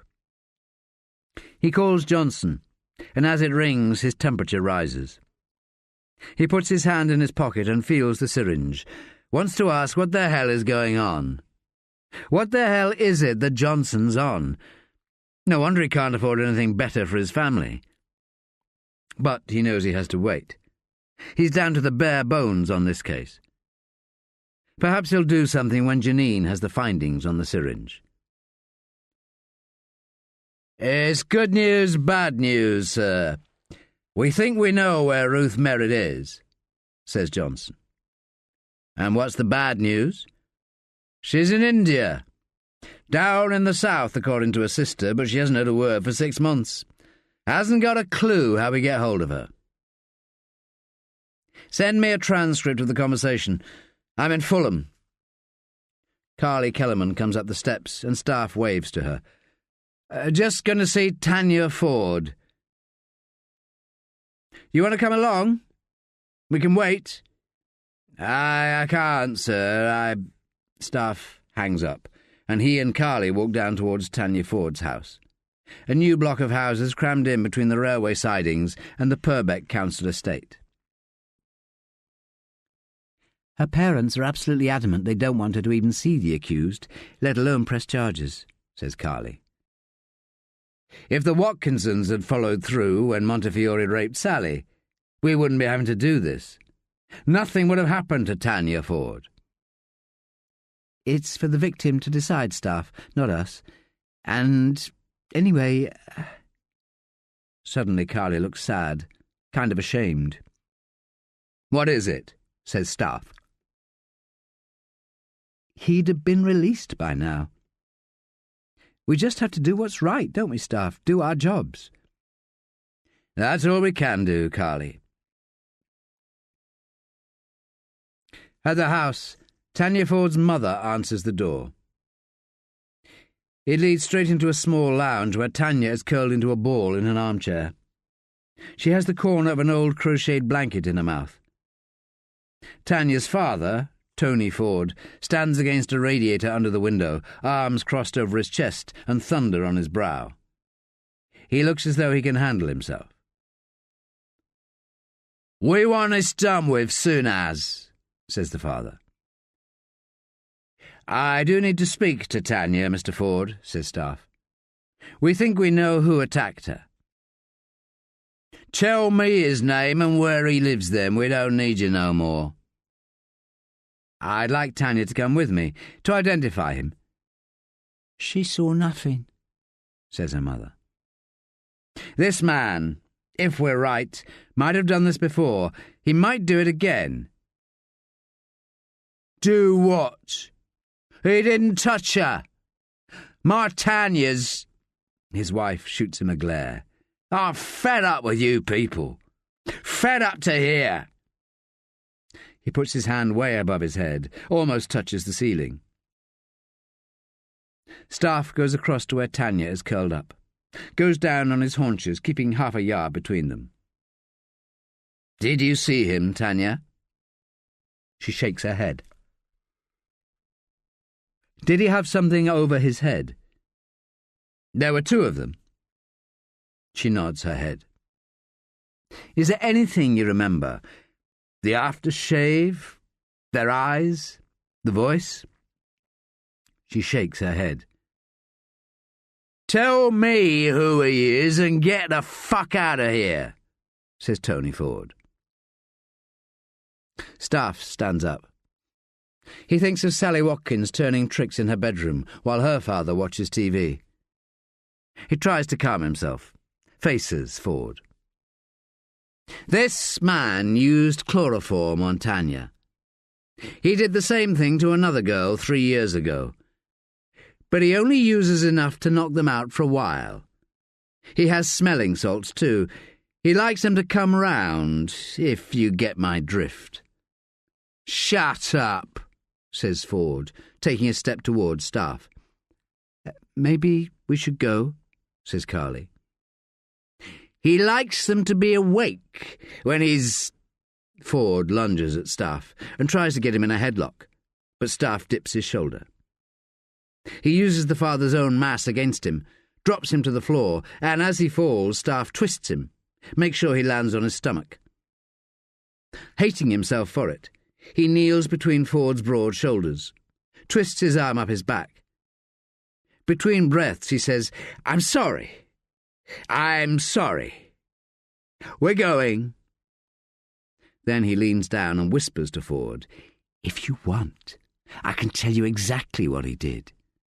And because you won't help me, I've got to nurse this fucking pervert and get him back to health, and I've got to make sure nobody ever lays a finger on him. You want me to do that?"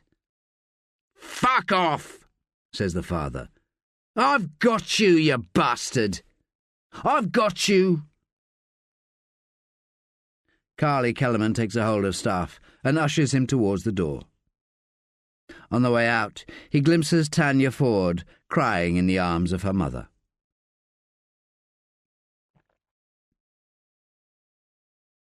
Friday evening.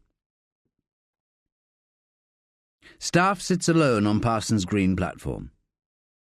Carly Kellerman has left him be, not knowing quite what to say about his confrontation with Tony Ford, but saying that she would have to make mention of it in her report. Trains are announced, and Wimbledon stands out. He gets slowly to his feet and follows an instinct, as if the station announcer is some warbling Pied Piper. Greta Cashel and Rains Park is down that neck of the woods anyway, but meantime he has a notion of going further out, further back. There was a time, not long after his parents died and in the early days at Queen's Terrace, when Staffe would run out west to Putney Bridge, where the river curves to meet you. He would do it at night when the moon was full and the river was silver. A couple of times, awash with nervous energy, he would carry on and veer to and through Richmond Deer Park. The deer would sit and stand in groups on the fringe of the woods and watch him all the way down to Kingston Gate. There he would stop and contemplate a meeting with the river again, a short run along its path to where he used to live. But he always refrained from following it further, towards its source, back in time. Thames Ditton railway station is 13 miles from Westminster. But alighting now, ahead of the weekend rush, it could be 1,000,000 miles from that bustle. Here people disappear down narrow paths between hedged fields. Oaks sprawl. The clapperboard station house has its original burgundy livery. This is England, of Lord Peter Wimsey, or Worcester's fearsome aunts.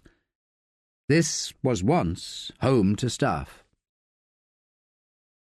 He walks slowly, leaning backwards down the gentle hill from the sidings to the village, and can see his old house nestling up to the George Inn. He wishes he wasn't here, and he also wishes he had never left. When Staffe's parents died, his grandfather came from his place in France to stay for a while. He was the opposite of his father, as happy-go-lucky as his father was earnest. Staffe wonders now what his grandfather might have made of the life his father carved out for himself. When the old man left, the last time, he said to young Will, "You must do what's right for you, Will. Nobody else." His grandfather declined quickly, was dead within 2 years, and it didn't occur to Will until too late the toll it must have taken to survive his son. Now Staffe's blood flows fast as he conjures what he could do to Santi Expateria, the man who killed his parents. He walks on with an extra clip, past the church where he and Marie were christened, and he tries to swallow away thoughts of vengeance. On the corner of the High Street, where an estate agent's and deli stand in the stead of the baker's and the butcher's, he takes pause. A 4x4 Porsche pulls up into his parents' gravel driveway, and out steps a career mum. Chanel shades perch in her punk-posh coiffure. She is Prada all the way down to her Seychelles thighs, and calls her children out of the car with a King's Road husk. He should be happy a family is making a home from his old house. He wonders if the children see more of their father than he saw of his. The children stare down at their hands as they go, as if reading prayers. But these are the Gospels according to Nintendo. They don't talk to each other, or even notice that the garden is beautiful. His mother planted the trees for a better time. She would be so happy the way that they have prospered. He turns, goes back to the railway station and this life. Staffe rubs his thumb along the curved spine of the brass key inside his pocket. He watches Greta Cashel come out of her house and make her way towards Rains Park Tube. He follows her, to make sure she's going to the restaurant. From behind, when you can't see the bags under the eyes, the clutch of skin at her neck, she looks 10 years younger. She is a tall, thin woman, with coat-hanger shoulders and black hair that shimmers in the low, early evening sun. She walks with her back straight and chin held high, cuts a sad figure as she disappears through the Delphi's front door. Staffe slips down the side of the house to the back door, slides in the key, and makes his way through the Cashel home. The only signs of family here are the photographs of a man who doesn't live here anymore. Nico Cashel is in every room, laughing with the turquoise sea behind him, laughing with a raised glass in his hand, laughing with his arm wrapped around Greta and little Nicoletta pushing her head between Mum and Dad, trying to get in on the picture. Nico stood between Mickey and Minnie Mouse, laughing. There is nothing of note in the kitchen drawers or in the sideboard in the lounge. There's no junk mail, no prison letters from Wakefield, no bills waiting to be paid, no school books or casual reading, just a TV guide on top of the DVD player under the modestly wide TV. Upstairs, Greta's bedroom is like a hotel room, and Nicoletta's is surprisingly tidy for a teenage girl. He goes through her wardrobe. There should be some pink somewhere in the room, but there isn't. There's one room left, a box room by the bathroom, and when he pushes open the door, Staffe's heart rate goes up a notch. There is a desk under the window, and no bookshelves or cabinets, but clearly this is where Greta comes to run the house. There is a neat stack of wicker boxes, each half full of paid bills and bank statements, invoices and school reports. In one box there is a huge pile of correspondence with the solicitor concerning her husband's case, and in another, more papers for the restaurant. Staffe checks the drawer to the desk and finds nothing but biros. He switches the computer on and takes out his memory stick. The screen fires up with a screensaver of the whole family dressed in togas in front of a painted Acropolis backdrop. My recent documents is all spreadsheets and Nicoletta's school assignments, a couple of downloaded iTunes, and a letter to the accountant saying the restaurant's books are ready for inspection for the June year end.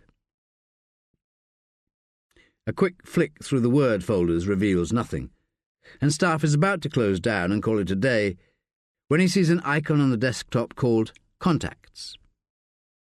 He double-clicks and sees an Excel address book. He closes the file down and drags the icon to his own memory stick icon and watches the information scoot across. Outside, a car pops its horn, and he jumps up, sees a girl in brownie's regalia run down the path and hug her friend.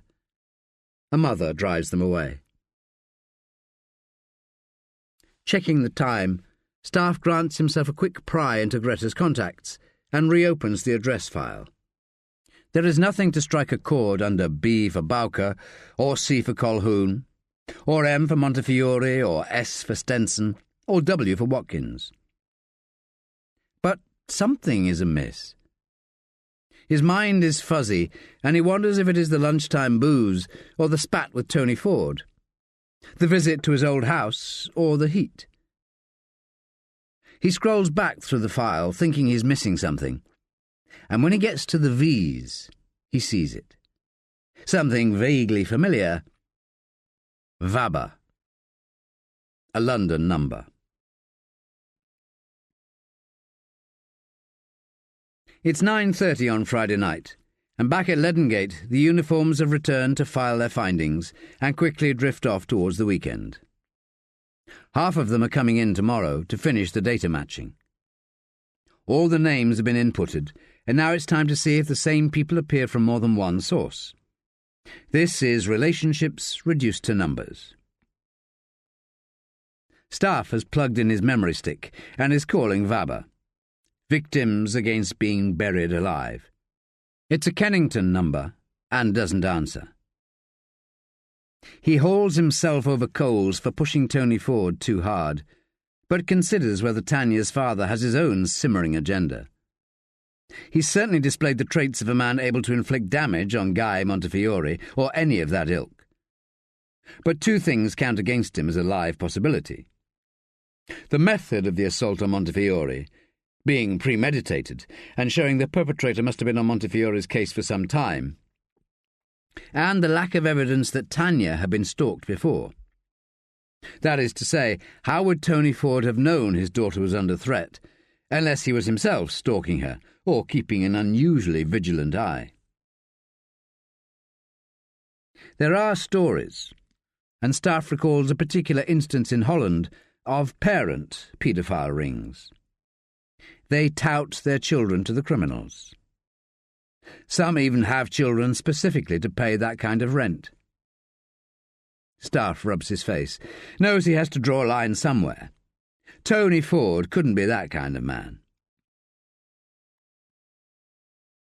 He clicks into Pulford's transcript of the Linda Watkins interview and allows himself a smile. On the screen, "You probably think I'm a bad person. But you know if I had stayed, I would have been buried alive. They'd have come for me in 50 years or so and put me in a box, and nobody would ever have known I had been there." "Buried alive," he says out loud and alone, recalling the leaflet in Tyrone Watkins' kitchen drawer. "Victims against being buried alive. Vaber." He checks on the internet for Vaber, but the search engine fails to come up with a pure match, which strikes him as being strange. Support groups are normally charities, and the funders invariably require public recognition of their philanthropy, a dissemination of their good work. Nor does Vaber appear in the Yellow Pages, or in the UK Register of Charities. He switches back into Greta Cashell's Excel file. Outside, he can hear a group going from one pub to the next. and he looks out of the window, sees it is a gang of girls. More flesh than clothes on the streets tonight. But it brings a smile to his face, and he thinks it's a wonder that sometimes there's not more trouble on the city streets. Now the girls are clustering around a tramp in the Right Drug doorway. They kneel beside him and give him cigarettes, push money at him. One of them gives him a kiss on the cheek. For a second, Staffe thinks they might be taking the piss, but they're not. They pull the tramp to his feet and link their arms through his and walk him to the pub. They flirt with the doorman and persuade him to let the tramp in. He's got a smile all the way into next week. Greta Cashell's grid of contacts seems unfathomable. If you can't predict a random act of kindness in a small corner of the city, how can you hope to make sense of people's motivations? The rows and columns of Greta Cashell's spreadsheet address book look like a magic eye painting you have to stare at without focusing to see a hidden image. The columns are so ordered all the same.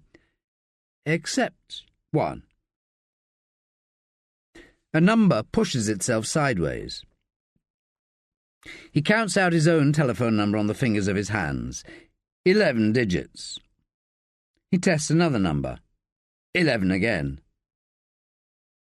He presses 9 on his phone to get an outside line and dials the 13-digit number. He looks at the name the number is ascribed to and can't think what Dennis Brown has got to do with anything. A female voice answers in a broken foreign tongue. She sounds English. Staffe hangs up, and as he checks for the city dialing code, Dennis Brown begins to make sense to him. DB. The code is Santa Cruz, Tenerife. DB is Deborah Bowker. Greta Cashell knows Deborah Bowker. Lottie Stenson and Carl Colquhoun connect. Linda Watkins talked about being buried alive. Tyrone Watkins had a leaflet for the same support group as Greta Cashell. Lottie Stenson and Guy Montefiore connect. Now, if that's not a cause for celebration. The Boss Clef is an old-school jazz club just off Old Street Roundabout.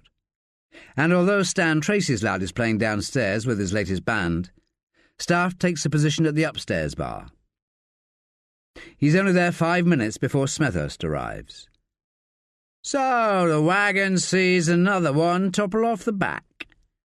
Must be a rocky old road, Staffe, says Smethurst. A healthy balance, Smet, that's all I want. And what's wrong with an unhealthy balance? I'll drink to that. They clink glasses, and each takes a swig from his bottle of Beck's. Smethurst shouts up a couple of shots of scotch, and Staffe tells the girl to put it on his tab. Begins to tell Smethurst about the connections between Deborah Bowker and Greta Cashell, and between Greta Cashell and Tyrone Watkins.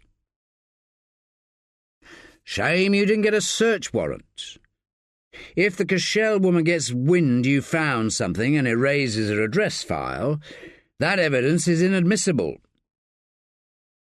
Staffe questions whether he has told Smethurst too much. Can he trust him? If he can't, then who can he trust? How would she get wind? Why not get a search warrant? You afraid Pennington would think you were wasting your time? His money? Staffe looks Smethurst in the eye, smiles. I'd appreciate it if you'd keep it to yourself, just till I get my ducks in a row. You really think Greta Cashell could have something to do with Colquhoun and Montefiore? It's her husband that's supposed to be Lottie Stenson's killer, not her. Well, there's no SOC evidence for Colquhoun or Montefiore, says Staffe. Just like the Lottie Stenson case. Clean as a whistle. We'd have got nothing if Nico Cashell hadn't walked in and sung up his confession. I went to see Jessup earlier on. Jessup? Well, he took Nico Cashell's confession. They reckon that's what finally did for the poor sod, sending down a father for looking after his little girl when the police stood by and did nothing. He wasn't looking after Nicoletta, Smet. He was looking after himself. He couldn't live with himself, so he murdered someone. And I suppose it's a crime to take revenge on someone who rapes your child? Which side of the law are you on? He shouts up another round and listens to Smethurst sing the song of Sad Bob Jessup, with the strains of a soaring sax and a fast-bop rhythm section coming up from the room below. It's a melancholic take on I've Got You Under My Skin, and Staffe tries to get his head around Cole Porter being hooked on heroin, in spite of that warning voice in the night. Staffe thinks of Johnson, repeating and repeating in his ear. Smethurst continues, Poor bloody Jessup was on the edge from the first damn day he walked back into the Met. His heart and soul was in Ledengate, and he knew we didn't want him. Didn't get his pension, you know. No enhancements, and he's got to wait till 60 now. Each mention of Jessup takes him back 3 years. He thinks of Sylvie, too, curled up in his phone, waiting to be called. He tries to forget that and takes a drink. I wonder how he gets by, financially. Bit of security work here and there, I don't know. Smethurst raises his glass to the barmaid, wiggles it. Dolores left him. Shouldn't marry. Too good for you. He leans towards Staffe, breathing ethanol, says, Did you ever... No, I didn't. He's a friend. He's a friend, but... Smethurst goes serious, looks Staffe in the eye. But you're snooping on him. You're snooping on him in the middle of a murder inquiry. Makes me glad to be a friend of yours, Will, truly it does. He waits for Smethurst to laugh, to make a joke of it, and eventually he does. He slaps Staffe on the shoulder and says, Gotcha! But the truth remains. Long after the next few drinks have come and gone. Long after Stan Tracy's lad has said thank you for the last time in the room below. Staffe settles the tab and punches in his pin, taking the credit card back, leaving a healthy tip. He refuses a contribution from Smethurst, who says, Why'd you do it, Staffe? If I didn't need the money, if I had your money, I'd be out of here. No, you wouldn't. Believe me, I would. Smethurst downs the last mouthful and stands down from his bar stool, hitches his trousers up onto his low-slung beer belly. Come on, Staffe, what's it all about? What kind of kick do you get out of doing this? Kicks? Mere alcohol doesn't thrill me at all. You what? Cole Porter, Smet. I just get the same as we all do. Smethurst shakes his head. Say what you like, but it's different for you, Staffe. Can you imagine not doing this? Smethurst suddenly looks serious, as if a joke is inappropriate. They make their way downstairs, and Smethurst pauses by the entrance. You don't do it just because there's nothing else to do. You got a fire in the belly. He makes a playful swipe at Staffe's midriff, and Staffe pretends to double up, as if he's hit. They push open the door and make their way out of the club. It is coming a pale, pale light, and even in the city's dirty eastern crannies you can hear the birdsong. Walking down towards Moorgate, the Limekiln Tower looms, dark. Smethurst flags down a newspaper van and shows his warrant card. The driver looks daggers at him, but lobs the paper to Smethurst anyway. Staffe wonders how much like Smethurst he may become. and whether one day he'll be in Jessop's boat. "Fuck me!" shouts Smethurst. Staffe says nothing, just feels his heart plummet as he reads the front page that Smethurst holds out in front of him. A photo of Leanne Colquhoun, dolled up in bra and panties, takes up half the front page of the news. Above the picture is the headline, "Cover Up." Below the picture is a strapline, "Who is the Vengeance Man?" Leanne Colquhoun is quoted as having told Nick Absalom that not only was she wrongly held as a suspect for her husband's killing, but she was denied her rights as a grieving victim. The pouting Leanne had gone on to say how her sister's house was broken into by a plainclothes officer without a warrant, and she continued to be held in custody after another man, Guy Montefiore, was attacked as part of a serial vengeance wave while she was held. Then Nick Absalom takes up the reins, postulating that Montefiore's attack was hushed up by the police because they were worried about the consequences of a vigilante superhero doing their job for them. Staffe feels sick to the pit of his guts as he reads on. He gets a personal mention from Leanne, who refers to him as a bit of a hunk, but he's got no clue what he's doing. None of them have got any idea who did for my Carl, all this other bloke.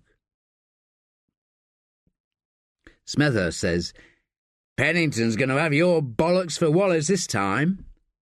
Why didn't you keep her from talking to the press?" "Give me a cigarette." "You're going to need a suspect, and quick. This'll catch, and I reckon London's just about ready for some home-cooked justice." Staffe lights the cigarette and drags on it long and hard, goes light-headed.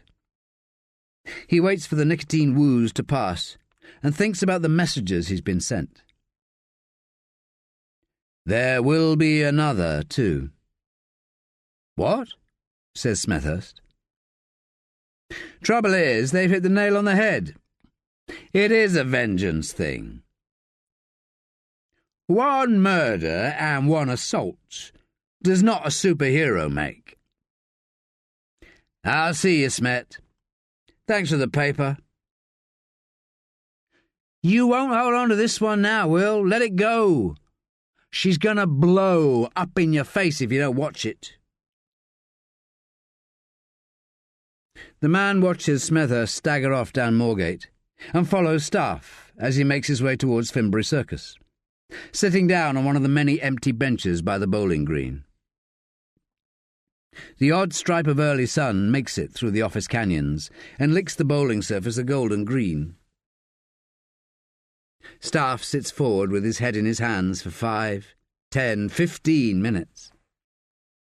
Then he stands, throws the news into the bin next to the bench. He claps his hands together and says something aloud, striding off, chin up. He looks as though he might be late for an appointment. The man reaches inside his lightweight cream raincoat and takes out the reinforced 10x8 envelope. On it he has written, "Strictly private. FAO News Editor." End of Disc 5.